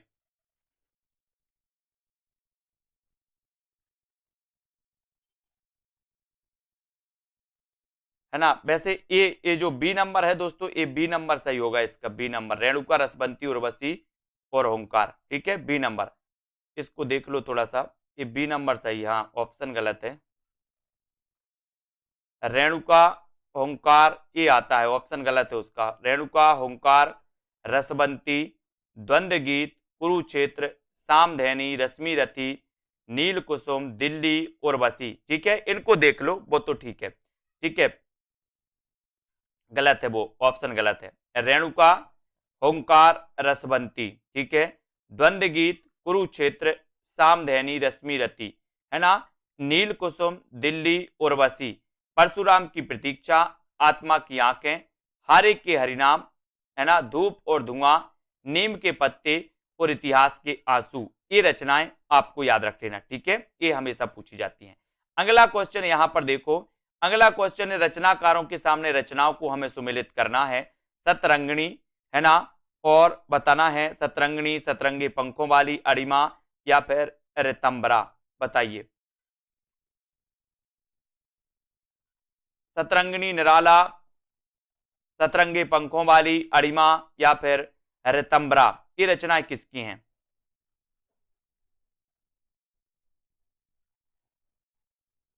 तो ये रचनाएं आपसे पूछी जाएंगी दोस्तों, तो यहां पर अपन सीधे सीधे देखो, सतरंगिनी रचना तो किसकी है? हरिवंश राय बच्चन की। सतरंगे पंखों वाली रचना किसकी है? नागार्जुन की, ठीक है। अड़िमा के रचनाकार कौन है? सूर्यकांत त्रिपाठी, निराला।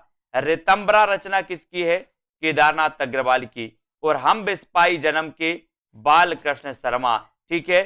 सतरंगिनी आपसे पूछा जाएगा, बोले हरिवंश राय बच्चन सतरंगिनी, है ना। बोले हरि ने सतरंगी दुनिया बनाई है, बनाई कि नहीं बनाई? सतरंगी दुनिया किसने बनाई? आपने बनाई कि हरि ने बनाई? बोले सर हरि ने बनाई, तो हरिवंश राय बच्चन ठीक है। सतरंगे पंखों वाली को कौन खा गया? बोले सतरंगे पंखों वाली को नांग खा गया। नांग खा गया तो नागार्जुन। ठीक है। अड़िमा किसकी है? अड़िमा सूर्यकांत त्रिपाठी निराला, निराला की है, इसको याद रखो। ऋतंबरा के रचनाकार कौन है?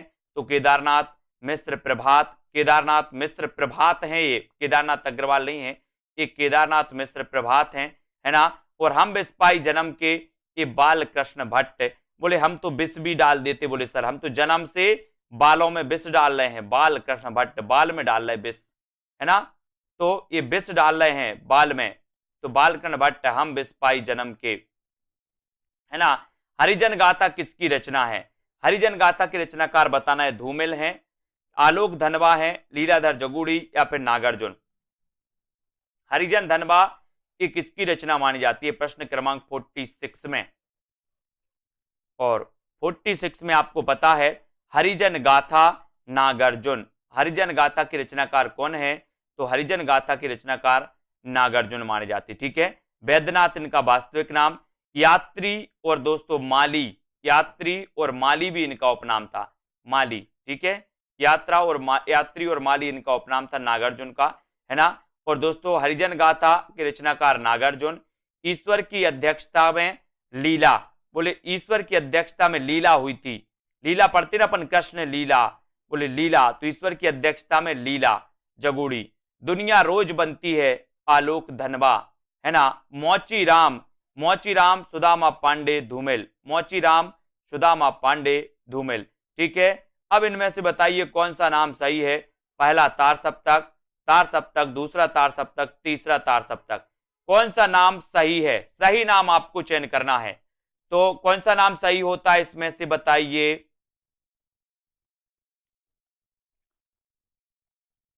कौन सा नाम सही होगा? तार सप्तक अपन पढ़ते हैं, और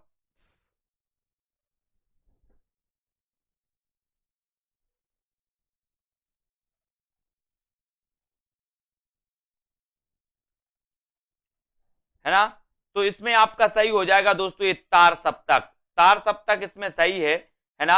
बाकी दूसरा तीसरा सप्तक, चौथा सप्तक ये भी सही है, दूसरा तार सप्तक, तीसरा तार सप्तक। लेकिन इसमें दोस्तों ये जो गलत है, पहला तार सप्तक गलत है। ठीक है। यहां पर ऐसा क्वेश्चन पूछा जाता कौन सा सही नहीं है? सही नहीं है तो पहला तार सप्तक सही नहीं है, बाकी दूसरा तो तार सप्तक है ही, तीसरा है, चौथा है ना। तो तार सप्तक दोस्तों ये तार सप्तक सही हो जाएगा सी नंबर। दूसरा तार सप्तक 51, तीसरा सप्तक 59, चौथा सप्तक 79। इन सभी तार सप्तकों का संपादन सच्चिदानंद हीरानंद वात्स्यायन अज्ञे ने किया था।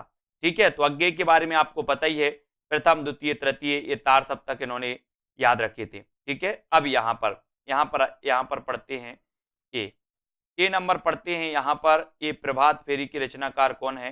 सीधा सीधा इनको देख लेते हैं, इनको थोड़ा सा पढ़ लेते हैं। मधुलिका की रचनाकार कौन है? तो रामेश्वर शुक्ल अंचल है। प्रभात फेरी किसकी रचना है? नरेंद्र शर्मा की है प्रभात फेरी। प्रणभंग की रचनाकार कौन है? रामधारी सिंह दिनकर, है ना। काठमांडू की पहली सांझ शिवमंगल सिंह सुमन। मौर्य विजय की रचनाकार कौन है? सियाराम शरण गुप्त। अब आपसे पूछा जाएगा मधुलिका के रचनाकार कौन है? आप क्या बताओगे? रामेश्वर शुक्ल अंचल है। प्रभात फेरी ये किसकी रचना है? नरेंद्र शर्मा की। प्रणभंग रामधारी सिंह दिनकर, है ना। काठमांडू की पहली सांझ शिवमंगल सिंह सुमन। मौर्य विजय की रचनाकार कौन है? तो सियाराम शरण गुप्त। ठीक है। अगला क्वेश्चन इस प्रकार से आपको बताना है कि रचनाएं किस किस की है। मौर्य विजय की रचनाकार कौन है? राखी की चुनौती किसकी रचना है? ठीक है।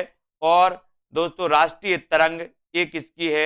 या फिर विप्लव, है ना, या फिर सतरंगे पंखों वाली, ये रचनाएं किसकी हैं? इन रचनाओं को आपको बताना है। तो ये रचनाएं किसकी मानी जाती हैं? तो इन रचनाओं को भी अपन फिर से सीधा सीधा देखेंगे। ये रचनाएं यहां से पढ़ना है अपन को कि सियाराम शरण गुप्त की तो मौर्य विजय, है ना। बालकृष्ण शर्मा की विप्लव गायन की रचनाकार कौन है? बालकृष्ण शर्मा नवीन। ठीक है। राखी की चुनौती किसकी रचना है? सुभद्रा कुमारी चौहान। राखी की चुनौती। राष्ट्रीय तरंग की रचनाकार कौन है? गया प्रसाद शुक्ल स्नेही। और सतरंगे पंखों वाली ये रचना किसकी है? तो ये रचना है दोस्तों नागार्जुन की। ठीक है। तो मौर्य विजय सियाराम शरण गुप्त, विप्लव गायन बालकृष्ण शर्मा नवीन, राखी की चुनौती सुभद्रा कुमारी चौहान, राष्ट्रीय तरंग गया प्रसाद शुक्ल स्नेही और सतरंगे पंखों वाली को कौन खा गया? बोले सर नाग। तो नागार्जुन आपका बिल्कुल सही हो जाएगा। ठीक है, 9 बजे, रोज 9 बजे क्लास होती है दोस्तों, आपकी 40 मिनट की क्लास होती है। अब यहां पर आपको चयन करना है, यहां पर आपको बताना है कि रचना ना तो दर्शन है और ना किसी ज्ञानी के प्रौढ़ मस्तिष्क का चमत्कार, यह तो अंततः एक साधारण मनुष्य का शंकाकुल हृदय ही है जो मस्तिष्क के हृदय पर चढ़कर बोल रहा है। रामधारी से दिनकर द्वारा कहा गया यह कथन उनके किस काव्य के संबंध में है? ये आपको बताना है पुष्पा जी। 50 का आंसर आपको बताना है। सभी लोग बताइए। रचना ना तो दर्शन है और ना किसी ज्ञानी के प्रौढ़ मस्तिष्क का चमत्कार, यह तो अंततः एक साधारण मनुष्य का शंकाकुल हृदय ही है जो मस्तिष्क के स्तर पर चढ़कर बोल रहा है। रामधारी से दिनकर द्वारा कहा गया यह कथन उनके किस काव्य के संबंध में है? तो किस काव्य के संबंध में है दोस्तों? ये जो है ये कुरुक्षेत्र के संबंध में है। ठीक है, कुरुक्षेत्र, रश्मि रथी, उर्वशी और दोस्तों परशुराम की प्रतीक्षा। ठीक है, ये रचना इनकी मानी जाती है।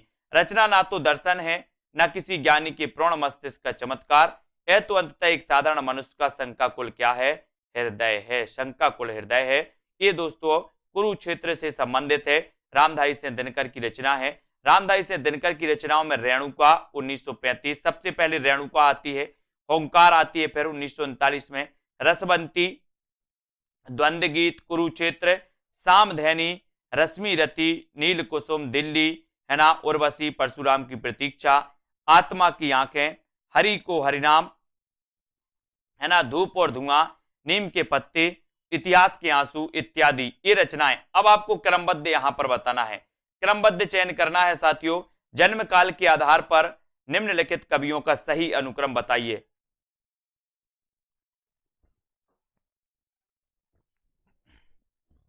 जन्म काल के आधार पर निम्नलिखित कवियों का सही अनुक्रम क्या हो जाएगा?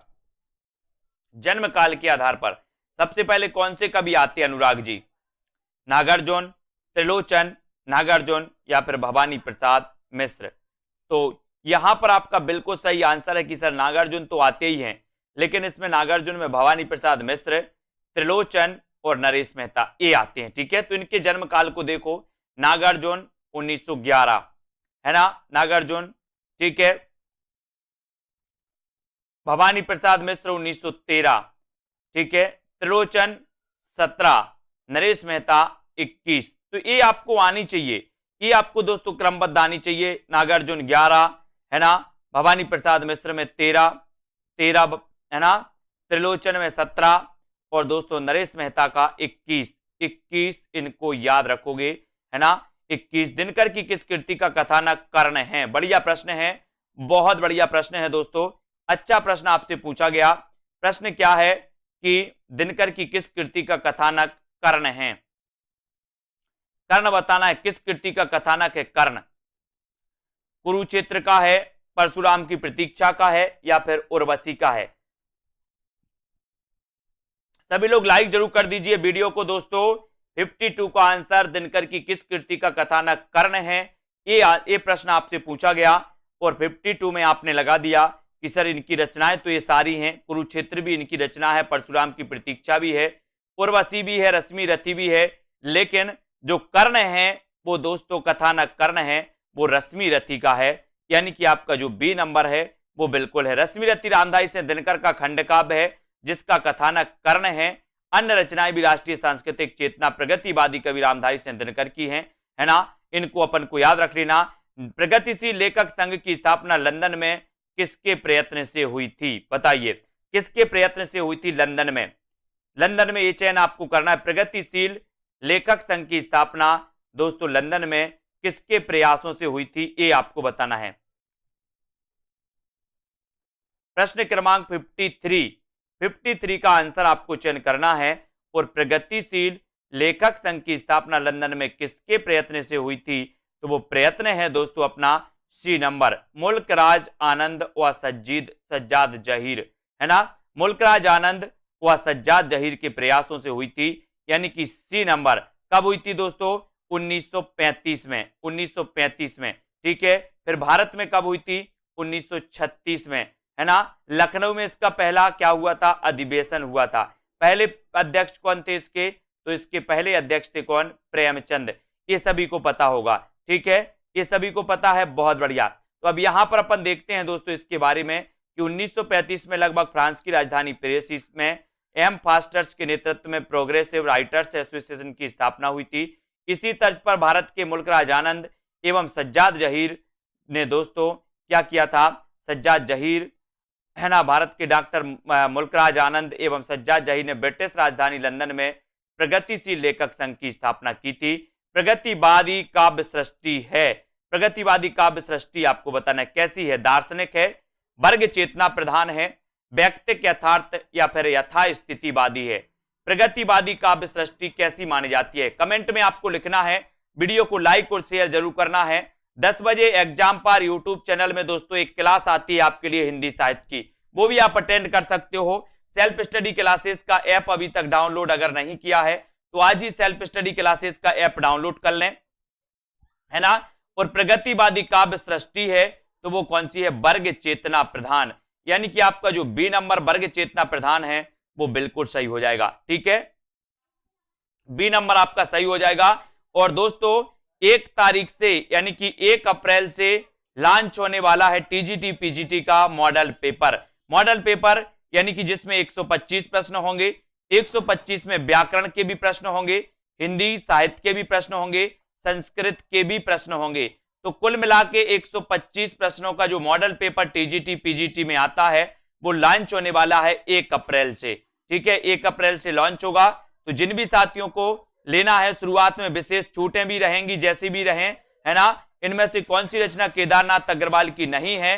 तो आपको पता है, बोले सर केदारनाथ अग्रवाल की बात करोगे तो युग की गंगा इनकी रचना है ना।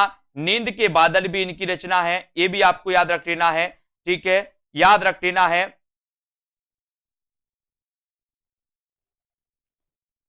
ठीक है। और आग का झरना और युगधारा ये दोस्तों किसकी है?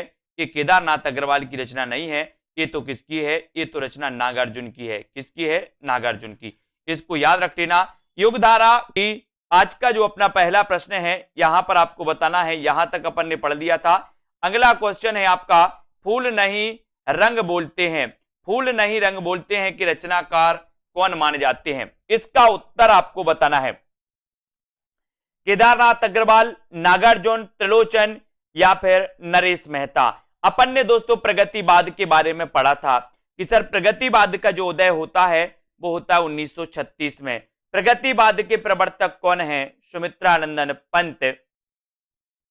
छायावाद के अंत की घोषणा किस रचना से मानी जाती है? तो वो रचना है कौन सी? योगांत। किसकी रचना है? योगांत। तो युगांत के रचनाकार अपन ने पढ़ा था कि युगांत के जो रचनाकार हैं वो रचनाकार हैं दोस्तों कौन से? सुमित्रानंदन पंत। ये भी अपन ने एक बार पढ़ लिया, ठीक है। अब दोस्तों आपको बताना है कि फूल नहीं रंग बोलते हैं, ये रचना किसकी है? तो आप लोगों को बिल्कुल पता है। बोले सर केदारनाथ गए हो आप, केदारनाथ धाम गए हैं ना बहुत सारे, केदारनाथ में फूल नहीं रंग बोलते हैं। बोले सर वहां के, है ना, फूल नहीं रंग बोलते कहां पर? केदारनाथ में। तो आपका ए नंबर केदारनाथ अग्रवाल बिल्कुल सही हो जाएगा, ठीक है। फिर बढ़ते हैं दोस्तों अगले क्वेश्चन की ओर। यहां पर आते हैं, फूल नहीं रंग बोलते, है ना। युग की गंगा, नींद के बादल, आग का आईना, अपूर्वा, समय समय पर, है ना, इत्यादि दोस्तों केदारनाथ अग्रवाल की रचनाएं मानी जाती हैं। और केदारनाथ अग्रवाल प्रगतिवादी काव्यधारा से संबंधित हैं, यानी कि ये प्रगतिवाद के कवि माने जाते हैं। कौन दोस्तों? अग्रवाल, केदारनाथ अग्रवाल, ठीक है। बात करें दोस्तों नागार्जुन की, तो नागार्जुन की रचनाओं में युगधारा, सतरंगे पंखों वाली, प्यासी पथराई आंखें, भस्मांकुर, तुमने कहा था, ये सभी रचनाएं किसकी हैं? नागार्जुन की मानी जाती हैं, ठीक है। बात करें दोस्तों मिट्टी की बारात, तो मिट्टी की बारात 2 लोगों ने रचना की दोस्तों इस नाम से, है ना। आपको पता है मिट्टी की बारात, कभी आपसे पूछा जाए कि मिट्टी के बारात के रचनाकार कौन है, तो दोस्तों दो कवि कौन कौन से हैं? एक कवि हैं त्रिलोचन, दूसरे कवि हैं शिवमंगल सिंह सुमन। तो मिट्टी की बारात 2 कवियों की रचनाएं हैं जिनको आपको याद रख लेना है। ठीक है, अब दोस्तों निशा निमंत्रण की रचनाकार आपको बताना है। निशा निमंत्रण की रचनाकार कौन है? कई बार एक क्वेश्चन आता है, इस क्वेश्चन के लिए हमें तैयार रहना है। बात करना है निशा निमंत्रण की, है ना। तो जब निशा होती है दोस्तों तो हम क्या करते हैं, बोले हम हरि का भजन करते हैं। निशा के समय हरि का भजन करते हैं। तो ये निशा निमंत्रण की रचनाकार कौन हो जाएंगे? हरिवंश राय बच्चन होंगे या फिर वीरेंद्र मिश्र होंगे, है ना। तो यहां पर आपको बिल्कुल सही है। बोले सर जैसे ही निशा होती है हम हरि को निमंत्रण देते हैं, हरि की आरती करते हैं, है ना, हरि यानी कि भगवान की। तो ये हरिवंश राय बच्चन, यानी आपका उत्तर विकल्प नंबर जो बी है वो बिल्कुल सही हो जाएगा। ठीक है, प्रणय मूलक व्यक्तिक काव्यधारा के अंतर्गत प्रेम और मस्ती की कविताएं लिखने वाले हरिवंश राय बच्चन। निशा निमंत्रण इनकी एक रचना है। मधुशाला, मधुबाला, मधु कलश, मिलानी आमनी, एकांत संगीत, प्रणय पत्रिका, सतरंगनी, है ना। ये सारी रचनाएं दोस्तों इनकी मानी जाती हैं। और आपको पता है एक क्वेश्चन और इनसे पूछा जाता है कि हालाबाद के प्रवर्तक कौन है। हालाबाद के प्रवर्तक आपसे पूछा जाता है, हालाबाद के प्रवर्तक कौन है। फिर पूछा जाता है मासलवाद के प्रवर्तक कौन है ना। तो आपको याद रख लेना, हालाबाद के प्रवर्तक हरिवंश राय बच्चन, मासलवाद के प्रवर्तक रामेश्वर शुक्ल अंचल, है ना। ये चीज भी याद रख लेना। और दोस्तों जो हरिवंश राय बच्चन हैं इनकी आत्मकथा क्या भूलूं क्या याद करूं, है ना, ये आपने पढ़ी होगी, 4 भागों में प्रकाशित है और कई बार ये पूछी गई है ना। तो हिंदी साहित्य में मार्क्सवादी चेतना की अभिव्यक्ति जिस काव्यधारा में देखने को मिलती है उस धारा को क्या कहा जाता है? आपको बताना है। प्रगतिवादी, प्रयोगवादी, जनवाद या फिर कविता। अगर आपने अभी तक self study classes app download नहीं किया है तो देर ना करें दोस्तों, अभी self study classes app download करें। और मार्क्सवाद की जब भी बात होती है तो हम बात करते हैं प्रगतिवाद की, है ना। प्रगतिवाद दोस्तों आपको पता है कि मार्क्सवाद यानी कि दोस्तों समाजवाद, साम्यवाद से प्रभावित माना जाता है। ये आपको याद रख लेना। हम पढ़ते हैं कि राजनीति में जो मार्क्सवाद है ना, या साम्यवाद है, वही दोस्तों साहित्य में क्या है? प्रगतिवाद है। प्रगतिवाद के प्रवर्तक पंत को माना जाता है। प्रगतिवाद दोस्तों आपको पता है कि इसमें यथार्थता का चित्रण मिलता है। इस प्रगतिवादी जो रचनाएं होती हैं उन्होंने दोस्तों यथार्थ का वर्णन किया है, उन्होंने कल्पना के आधार पर रचनाएं नहीं की, है ना। हिंदी साहित्य में मार्क्सवादी चेतना की अभिव्यक्ति प्रगतिवादी काव्यधारा के रूप में देखने को मिलती है। और प्रगतिवादी काव्य की मूल चेतना कार्ल मार्क्स के द्वंद्वात्मक भौतिकवाद से दोस्तों अनुप्राणित है। और मार्क्स की भौतिकवादी विचारधारा का प्रभाव हिंदी के उन साहित्यकारों पर पड़ा जो सामाजिक यथार्थ तथा शोषण के विरुद्ध विचारों को साहित्य में अभिव्यक्त करने के क्या थे? पक्षपाती थे, है ना। ये भी आपको याद रखना है दोस्तों इसके बारे में। और अगला क्वेश्चन यहां पर बताना है कि मधुशाला का प्रकाशन वर्ष क्या है। आपको पता है दोस्तों 1936 में भारत के लखनऊ में, कहां पर? लखनऊ में एक दोस्तों लेखक संघ की स्थापना हुई थी। तो वो लेखक संघ की स्थापना हुई थी दोस्तों कब? 1936 में। इसकी प्रथम अध्यक्षता की थी किसने? प्रेमचंद ने। ये भी आपको याद रख लेना। और मधुशाला का प्रकाशन वर्ष आपको बताना। सबसे पहले तो ये चीज आपको पता होनी चाहिए कि मधुशाला के दोस्तों रचनाकार कौन है ना। तो मधुशाला के जो रचनाकार माने जाते हैं मधुशाला, मधुबाला, मधु कलश, निशा निमंत्रण, है ना। ये सभी जो रचनाकार इनके माने जाते हैं नितिका जी, वो कौन माने जाते हैं? वो माने जाते हैं हरिवंश राय बच्चन। ठीक है, हरिवंश राय बच्चन को हालाबाद का प्रवर्तक माना जाता है। ये भी आपको याद रख लेना, है ना। हरिवंश राय बच्चन दोस्तों इनके बारे में आपको याद रख लेना, हरिवंश राय बच्चन के बारे में। और इनकी मधुशाला रचना 1935 की है। 1935 यानी कि आपका उत्तर हो जाता है विकल्प नंबर 1। और जब 1935 की बात आती है तो आपको याद रख लेना कि सर 1935 में एक महाकाव्य लिखा गया था। कौन सा महाकाव्य लिखा गया था? वो लिखा गया था कौन सा? कामायनी। कौन सा लिखा गया था? कामायनी। ये भी आपको याद रख लेना। ठीक है, मधुशाला का प्रकाशन वर्ष 1935 है। 1936 में मधुबाला, 37 में मधु कलश ये प्रकाशित हुई थी दोस्तों, इनको याद रख लेना। और आपको पता है कि अपन बोलते ना कि बैर कराते मंदिर मस्जिद और मेल कराती मधुशाला, है ना। ये दोस्तों वही मधुशाला जो है, ये रचना है मधुशाला, मधु कलश और मधुबाला, इनको याद रख लेना। ये रचनाएं किसकी हैं ये आपको पता होनी चाहिए, क्योंकि एग्जाम में हमेशा पूछी जाती हैं। नागार्जुन किस काव्यधारा के कवि हैं? प्रश्न क्रमांक आपसे पूछा जाता है 62। नागार्जुन के बारे में आपको बताना है कि नागार्जुन किस काव्यधारा के कवि माने जाते हैं। ये प्रगतिवादी कवि हैं, ये प्रयोगवादी कवि हैं, ये कविता के संबंधित हैं, ये समकालीन कवि हैं। नागार्जुन किस काव्यधारा के कवि माने जाते हैं ये आपको लिखना है, प्रगतिवाद के या फिर प्रयोगवाद के। और आपका बिल्कुल सही आंसर, एकदम जो राइट आंसर हो जाता है उसको अपन को बताना है। और आंसर हो जाता है आपका, बोले सर नागार्जुन की अगर बात करते हो तो नागार्जुन का वास्तविक नाम क्या था? एक क्वेश्चन यहां से बनता है दोस्तों कि नागार्जुन का वास्तविक नाम था क्या? वैद्यनाथ, है ना। नागार्जुन मैथिली में किस नाम से लिखते थे? तो नागार्जुन मैथिली में लिखते थे यात्री नाम से, है ना। और इनका वास्तविक नाम था वैद्यनाथ। और दोस्तों नागार्जुन प्रगतिवादी कवि थे, है ना। ये भी आपको याद रख लेना। कहीं आओ रानी हम ढाएंगे पालकी और यही हुई है राय जवाहरलाल की, है ना। नागार्जुन, केदारनाथ अग्रवाल, रांगे राघव, शिव मंगल सिंह सुमन, त्रिलोचन, भारत भूषण अग्रवाल, सोम ठाकुर, नीरज बलबीर सिंह, है ना, आदि प्रगतिवादी कवि माने जाते हैं दोस्तों। इनको अपन को याद रख लेना। इनका वास्तविक नाम था वैद्यनाथ मिश्र, मैथिली में यात्री नाम से लिखते थे, है ना। और इनकी रचनाएं कविताएं बादल को घिरते देखा, पाषाणी, रविंद्र के प्रति, सिंदूर तिलकित भाल, ये रचनाएं मानी जाती हैं दोस्तों, है ना। इनकी रचनाएं हैं, इनको भी अपन को याद रख लेना। नागार्जुन के बारे में सतरंगे पंखों वाली, युगधारा, तालाब की मछलियां, रतिनाथ की चाची, नई पौध बाबा बटेश्वर नाथ। ये नई पौध रचना पूछी गई है। नई पौध के रचनाकार कौन है? तो बोले सर नागार्जुन।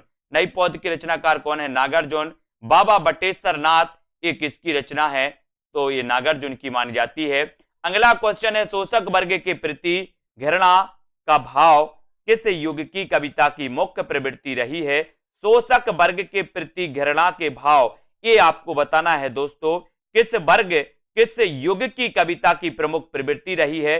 प्रश्न क्रमांक है अपना 63। और अपन ने बताया है, क्या बताया दोस्तों, कि शोषक वर्ग के प्रति घृणा का भाव यथार्थता में दोस्तों जिन्होंने रचनाएं की हैं वो कवि कौन थे? बोले सर वो प्रगतिवादी कवि थे।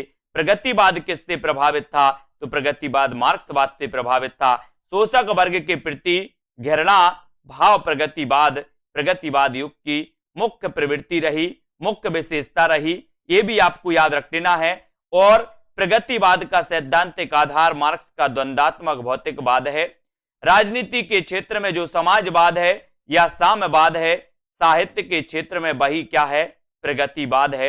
ये भी आपको याद रख लेना कि दोस्तों राजनीति के क्षेत्र में जो समाजवाद है, साम्यवाद है, साहित्य के क्षेत्र में वही प्रगतिवाद है ना। अगला क्वेश्चन है कि आग और राग का कवि किससे कहा जाता है? ऐसे कौन से साथी हैं जिन्होंने अभी तक दोस्तों self study classes app download नहीं किया? ऐप डाउनलोड कर लें सभी लोग। और आग और राग का कवि आपको बताना है कि दिनकर हैं, निराला हैं, पंत हैं या फिर प्रसाद हैं। आग और राग का कवि, बोले सर आग की बात करते हो तो सूरज आग उगलता है दिन में, सूरज आग उगलता है दिन में। और सबसे ज्यादा अगर किसी से राग है तो बोले सर सूरज से ही है ना, सूरज से है। बोले सूरज ना निकले तो कोई काम नहीं होगा, है ना। और दोस्तों ज्यादा दिन तक जिंदा नहीं रह पाएंगे। और आग और राग का कवि कहा जाता है किसे? दिनकर को। दिनकर को कहा जाता है। दिनकर की रचनाओं की अगर बात की जाए रामधारी सिंह दिनकर की, तो रेणुका इनकी रचना है। हुंकार आपसे पूछा जाएगा हुंकार के रचनाकार कौन है ना। रसवंती किसकी रचना है? सामधैनी और कुरुक्षेत्र किसकी रचना है? परशुराम की प्रतीक्षा लंबी कविता किसकी है दोस्तों? ये रचना किसकी है? रश्मि रति उर्वशी के रचनाकार कौन है? हारे को हरिनाम, है ना, ये रचना किसकी है? तो आपको बताना है कि सर ये रचना है किसकी? दिनकर जी की। दिनकर जी की मानी जाती है। निराला की प्रमुख रचनाओं की बात करें तो अनामिका, अनामिका, परिमल, गीतिका, तुलसीदास, कुकुरमुत्ता और नए पत्ते, ये रचनाएं आपको याद रख लेना है। ठीक है, जयशंकर प्रसाद की रचनाओं की बात करें तो उर्वशी। दोस्तों यहां कंफ्यूज नहीं होना, मैं आपको कई बार बताता हूं कि उर्वशी एक रचना जयशंकर प्रसाद की भी है और उर्वशी एक रचना दिनकर की भी है। इनकी दोस्तों 1909 की रचना मानी जाती है जयशंकर प्रसाद की, जबकि उर्वशी रचना एक दिनकर की है 1961 की। ठीक है, तो ये उर्वशी रचनाओं को अपन याद करेंगे। वन मिलन की रचनाकार जयशंकर प्रसाद हैं, कानन कुसुम की रचनाकार जयशंकर प्रसाद हैं, प्रेम पथक भी जयशंकर प्रसाद की है, चित्राधार और कामायनी भी रचना जयशंकर प्रसाद की मानी जाती है। चित्राधार भी याद रख लेना दोस्तों, चित्राधार जयशंकर प्रसाद, है ना। सुमित्रानंदन पंत की रचनाओं में उच्छ्वास की बात आती है दोस्तों, तो उच्छ्वास के रचनाकार कौन है? उच्छ्वास के रचनाकार हैं सुमित्रानंदन पंत और शोकोच्छ्वास के रचनाकार हैं जयशंकर प्रसाद। शोकोच्छ्वास जयशंकर प्रसाद, उच्छ्वास सुमित्रानंदन पंत, ग्रंथि, पल्लव, गुंजन, स्वर्ण किरण, स्वर्ण धूलि, कला और बूढ़ा चांद, लोकायतन इनका महाकाव्य, चिदंबरा के लिए ज्ञानपीठ पुरस्कार मिला पंत जी की रचनाओं के लिए। तो ये सुमित्रानंदन पंत जी की रचनाएं जो आपको याद रख लेना। ये रचना इनकी स्वर्ण किरण, स्वर्ण धूलि, अरविंद दर्शन से प्रभावित है ना। कला और बूढ़ा चांद के लिए 1960 में साहित्य अकादमी पुरस्कार मिला। ठीक है, लोकायतन इनका महाकाव्य गांधी जी के जीवन पर आधारित है पंत जी का। चिदंबरा के लिए 1968 में दोस्तों इन्हें क्या मिला था? ज्ञानपीठ पुरस्कार मिला था। इन सारी चीजों को आपको याद रखना है। कुरुक्षेत्र का मुख्य प्रतिपाद्य क्या है? कुरुक्षेत्र किसकी रचना? सबसे पहले तो ये बताना है आपको। तो कुरुक्षेत्र के रचनाकार माने जाते हैं दोस्तों कौन? दिनकर जी। और इनका मुख्य प्रतिपाद्य क्या है, इसके बारे में अपन चर्चा करेंगे यहां पर। और भी विकल्प आपको यहां पर दिए गए और आपका राइट आंसर है कि जब तक संसार में सद्भावना, शांति, समता और न्याय की प्रतिष्ठा नहीं होती तब तक युद्ध अनिवार्य है, तब तक युद्ध अनिवार्य है। राष्ट्रीय सांस्कृतिक चेतना के कवि रामधारी सिंह दिनकर की प्रमुख रचना कौन सी है? कुरुक्षेत्र। एक प्रबंध काव्य है जिसका मुख्य प्रतिपाद्य है दोस्तों कि जब तक संसार में सद्भावना, शांति, समता और न्याय की प्रतिष्ठा नहीं होती युद्ध अनिवार्य है ना। कुरुक्षेत्र में अगला क्वेश्चन, रामधारी सिंह दिनकर के अनुसार कुरुक्षेत्र में किसका आलंबन लेकर उन्होंने महत्वपूर्ण प्रश्न को कृति में उपस्थित किया है? आंसर बताना है आपको, सभी लोग बताएंगे। यहां पर राइट आंसर क्या हो जाएगा? जिन भी साथियों ने अभी तक लाइक नहीं किया है वो प्लीज एक बार लाइक कर देंगे, है ना। और साथियों रामधारी सिंह दिनकर के बारे में आपको बताना है कि किसका अवलंबन लेकर के दोस्तों इन्होंने बताइए। प्रश्न क्रमांक है आपका 66 और 66 में आपका बिल्कुल सही आंसर आपको बताना है कि महत्वपूर्ण प्रश्न को कृति में उपस्थित किया है तो वो दोस्तों भीष्म और युधिष्ठिर, भीष्म और युधिष्ठिर, ये आपको याद रख लेना है। ठीक है, फिर दोस्तों अगले क्वेश्चन की ओर जाते हैं, अगले क्वेश्चन की ओर बढ़ते हैं। रामधारी सिंह दिनकर ने अपने काव्य कुरुक्षेत्र में भीष्म और युधिष्ठिर का आलंबन यानी कि विषय लेकर उन्होंने महत्वपूर्ण प्रश्न को कृति में उपस्थित किया है। इसको याद रख लेना है। किसने लिखी ये पंक्तियां? ये पंक्तियां आपको बताना है दोस्तों, ये पंक्तियों के रचनाकार कौन है ये आपको बताना है कि ये पंक्तियां हैं अपनी। इस पंक्तियों के रचनाकार कि कुरुक्षेत्र ना तो दर्शन है, ना किसी जानी के प्राण, है ना, मस्तिष्क का चमत्कार है, यानी के, है ना, यह तो अंततः एक साधारण मनुष्य का शंकाकुल हृदय ही है जो मस्तिष्क के स्तर पर चढ़कर बोल रहा है। जल्दी से इसके बारे में आपको बताना है कि ये जो पंक्तियां हैं वो पंक्तियां किसकी हैं, बताइए। ये पंक्तियां बताना, ये पंक्तियां किसकी हैं, इसका राइट आंसर आपको चयन करना है। इस पंक्ति के रचनाकार कौन है? तो यहां पर आपका जो सबसे अच्छा और सही आंसर हो जाएगा, सटीक आंसर हो जाएगा, वो हो जाएगा रामधारी सिंह दिनकर, है ना। डी नंबर आपका सही हो जाएगा। कुरुक्षेत्र के संदर्भ में रामधारी सिंह दिनकर का कथन है कि कुरुक्षेत्र ना तो दर्शन है, ना किसी ज्ञानी के प्रौढ़ मस्तिष्क का चमत्कार है, यह तो अंततः एक साधारण मनुष्य का शंकाकुल हृदय ही है जो मस्तिष्क के स्तर पर चढ़कर बोल रहा है। और ये कथन किसका है आपसे पूछा गया तो आपने बता दिया कि सर ये तो दिनकर जी का है। किसका है? दिनकर जी का। सभी लोग लाइक जरूर कर दें एक बार साथियों, है ना।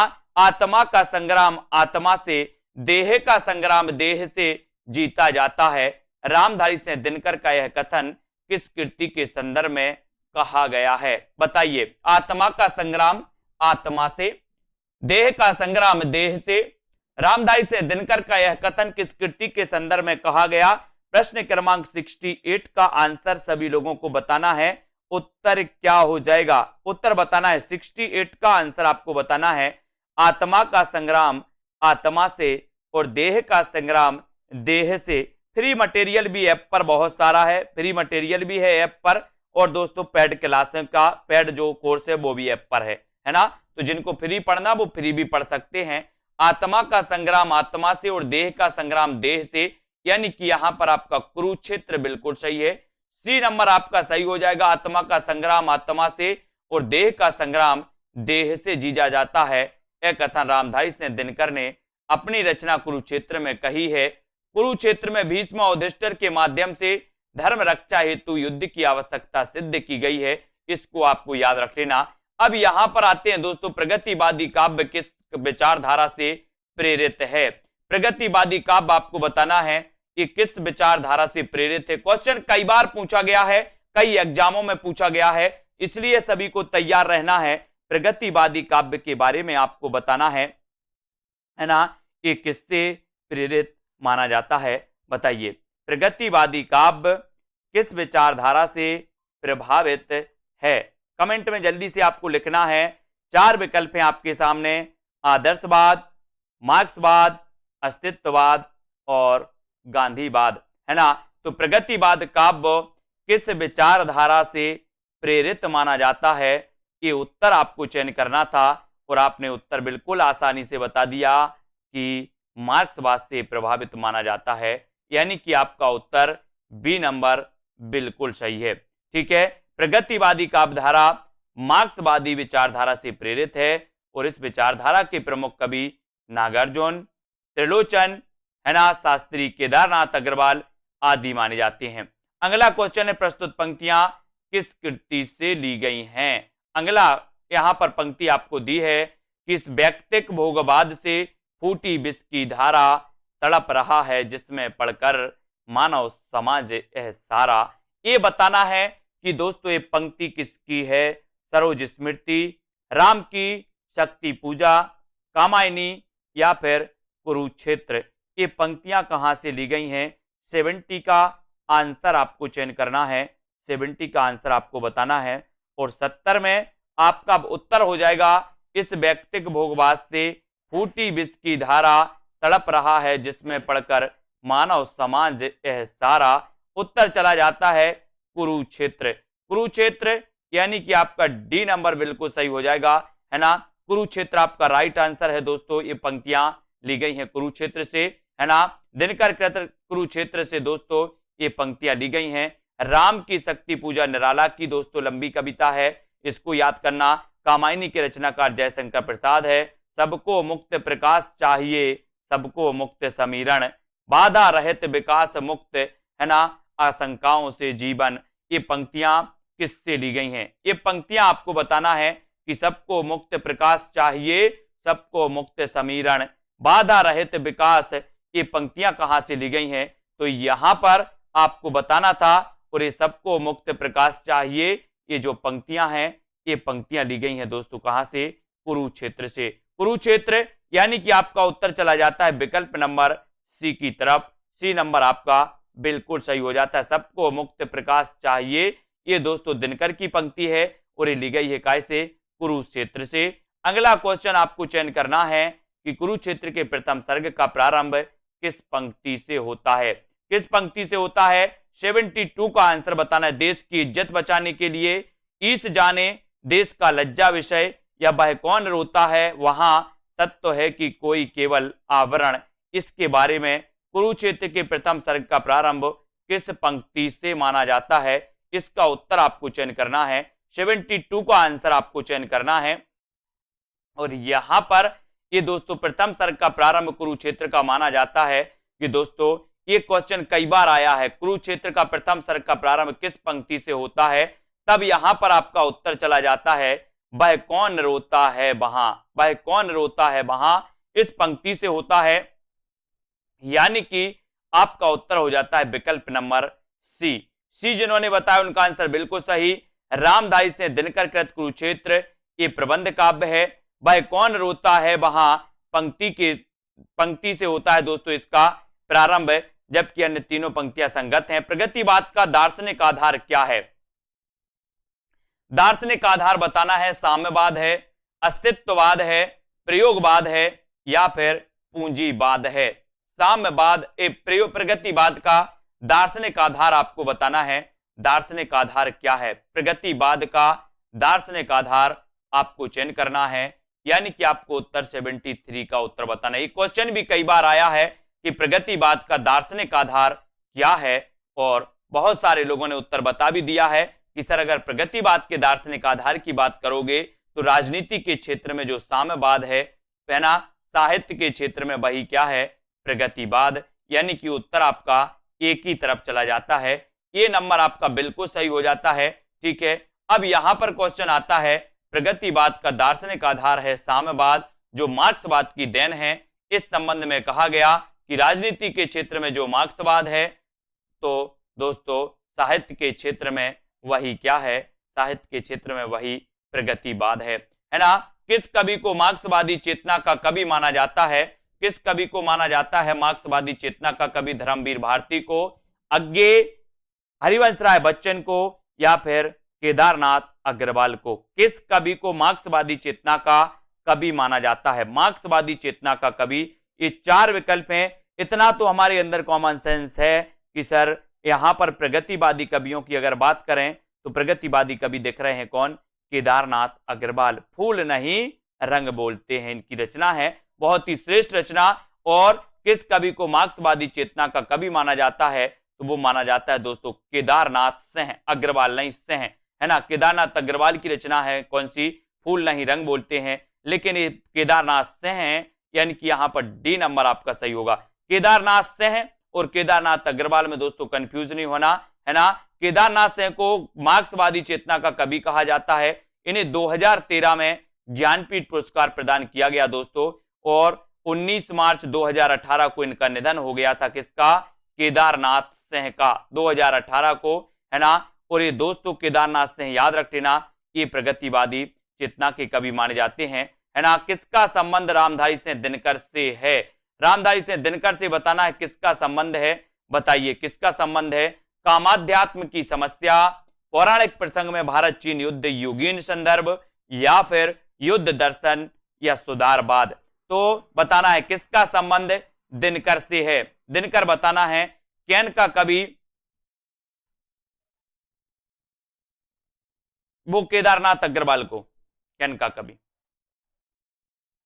ठीक है, तो यहां पर आपका दोस्तों पौराणिक प्रसंग में भारत चीन युद्ध का युगीन संदर्भ, यानी कि आपका बी नंबर बिल्कुल सही हो जाएगा। ठीक है, बी नंबर यानी कि आपका ए नंबर जे, ए बी और सी।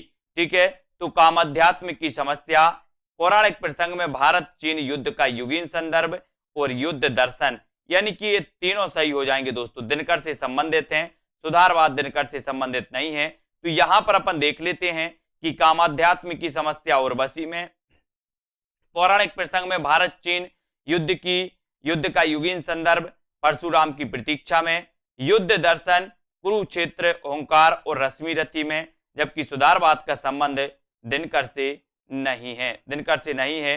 76 का आंसर आपको बताना है कि किस कवि का संबंध प्रगतिवाद से नहीं है। प्रगतिवाद से नहीं है तो किसका संबंध नहीं है, ये आपको बताना है। किसका संबंध नहीं है प्रगतिवाद से? रामदास मिश्र का है, त्रिलोचन का है, मुक्तिबोध या फिर दोस्तों नागार्जुन? किसका नहीं है पूछा गया। सभी लोग एक बार लाइक जरूर करेंगे, लाइक आपको जरूर करना है साथियों। ठीक है, आप एक बार लाइक करते हो, है ना, और एक क्लास आपके लिए दोस्तों कई बार आपको मिलने वाली है। ठीक है, और जिन भी साथियों ने अभी तक दोस्तों सब्सक्राइब किया है लेकिन बेल आइकन को नहीं दबाया, तो वो बेल आइकन को दबा दें, जिससे नोटिफिकेशन आपके पास हमेशा के लिए पहुंचेगा, रोज पहुंचेगा। जो भी क्लास होंगी उनका नोटिफिकेशन पहुंचेगा। ठीक है, तो अब किस कवि का संबंध प्रगतिवाद से नहीं है, तो बोले सर किस कवि का पूछा है, तो रामदरस मिश्र का नहीं है, यानी कि ये नंबर त्रिलोचन का तो है, मुक्तिबोध है, नागार्जुन भी है, ठीक है। तो एक नंबर आपका सही हो जाता है। यहां पर रामदरस मिश्र का संबंध प्रगतिवाद से नहीं है, जबकि मुक्तिबोध, त्रिलोचन तथा नागार्जुन प्रगतिवाद के कवि माने जाते हैं। अगला क्वेश्चन है, फूल नहीं रंग बोलते हैं किसका काव्य संग्रह है, बताइए। फूल नहीं रंग बोलते हैं, ये बताना है। केदारनाथ अग्रवाल, नागार्जुन, त्रिलोचन शास्त्री या फिर रघुवीर सहाय। फूल नहीं रंग बोलते यानी कि 77 का आंसर हमें चयन करना है और आपका बिल्कुल सही आंसर हो जाता है फूल नहीं रंग बोलते हैं। उत्तर चला जाता है केदारनाथ अग्रवाल, फूल नहीं रंग बोलते हैं, यानी कि आपका जो एक नंबर है, ए नंबर है, वो बिल्कुल सही है। फूल नहीं रंग बोलते हैं ये केदारनाथ अग्रवाल का प्रमुख काव्य संग्रह है ना। युग की गंगा और दोस्तों मार प्यार की थापें, आग का आईना, अकाल और उसके बाद नागार्जुन की एवं ताप के ताए हुए दिन त्रिलोचन शास्त्री की रचना है। इनको हमें याद रख लेना है, ठीक है। और रघुवीर सहाय आत्महत्या के विरुद्ध के रचनाकार कौन है, तो रघुवीर सहाय। आत्महत्या के विरुद्ध के रचनाकार कौन है, रघुवीर सहाय, ठीक है। इनको याद रख लेना। अगला क्वेश्चन यहां पर बताना है दोस्तों, युग की गंगा किसकी रचना है, युग की गंगा किसकी रचना है। चार विकल्प हैं हमारे सामने, युग की गंगा के रचनाकार आपको चयन करना है। इसके रचनाकार कौन है, केदारनाथ से हैं, केदारनाथ अग्रवाल, केदारनाथ मिश्र प्रभात या फिर रामेश्वर शुक्ल, बताइए युग की गंगा के रचनाकार कौन है। सभी लोग लाइक जरूर कर दें, एक बार लाइक सभी लोग किया करें दोस्तों। युग की गंगा किसकी रचना है ये आपको बताना है। और जिन भी साथियों ने अभी तक सेल्फ स्टडी क्लासेस का दोस्तों क्या नहीं किया है ना, हाँ अलग अलग कवि हैं, केदारनाथ अग्रवाल अलग हैं, केदारनाथ से हैं अलग हैं, ठीक है। तो यहां पर याद रख लेना कि युग की गंगा किसकी रचना है। युग की गंगा दोस्तों इसके रचनाकार हैं केदारनाथ अग्रवाल, ठीक है। सेल्फ स्टडी क्लासेस का ऐप जरूर डाउनलोड कर लो साथियों।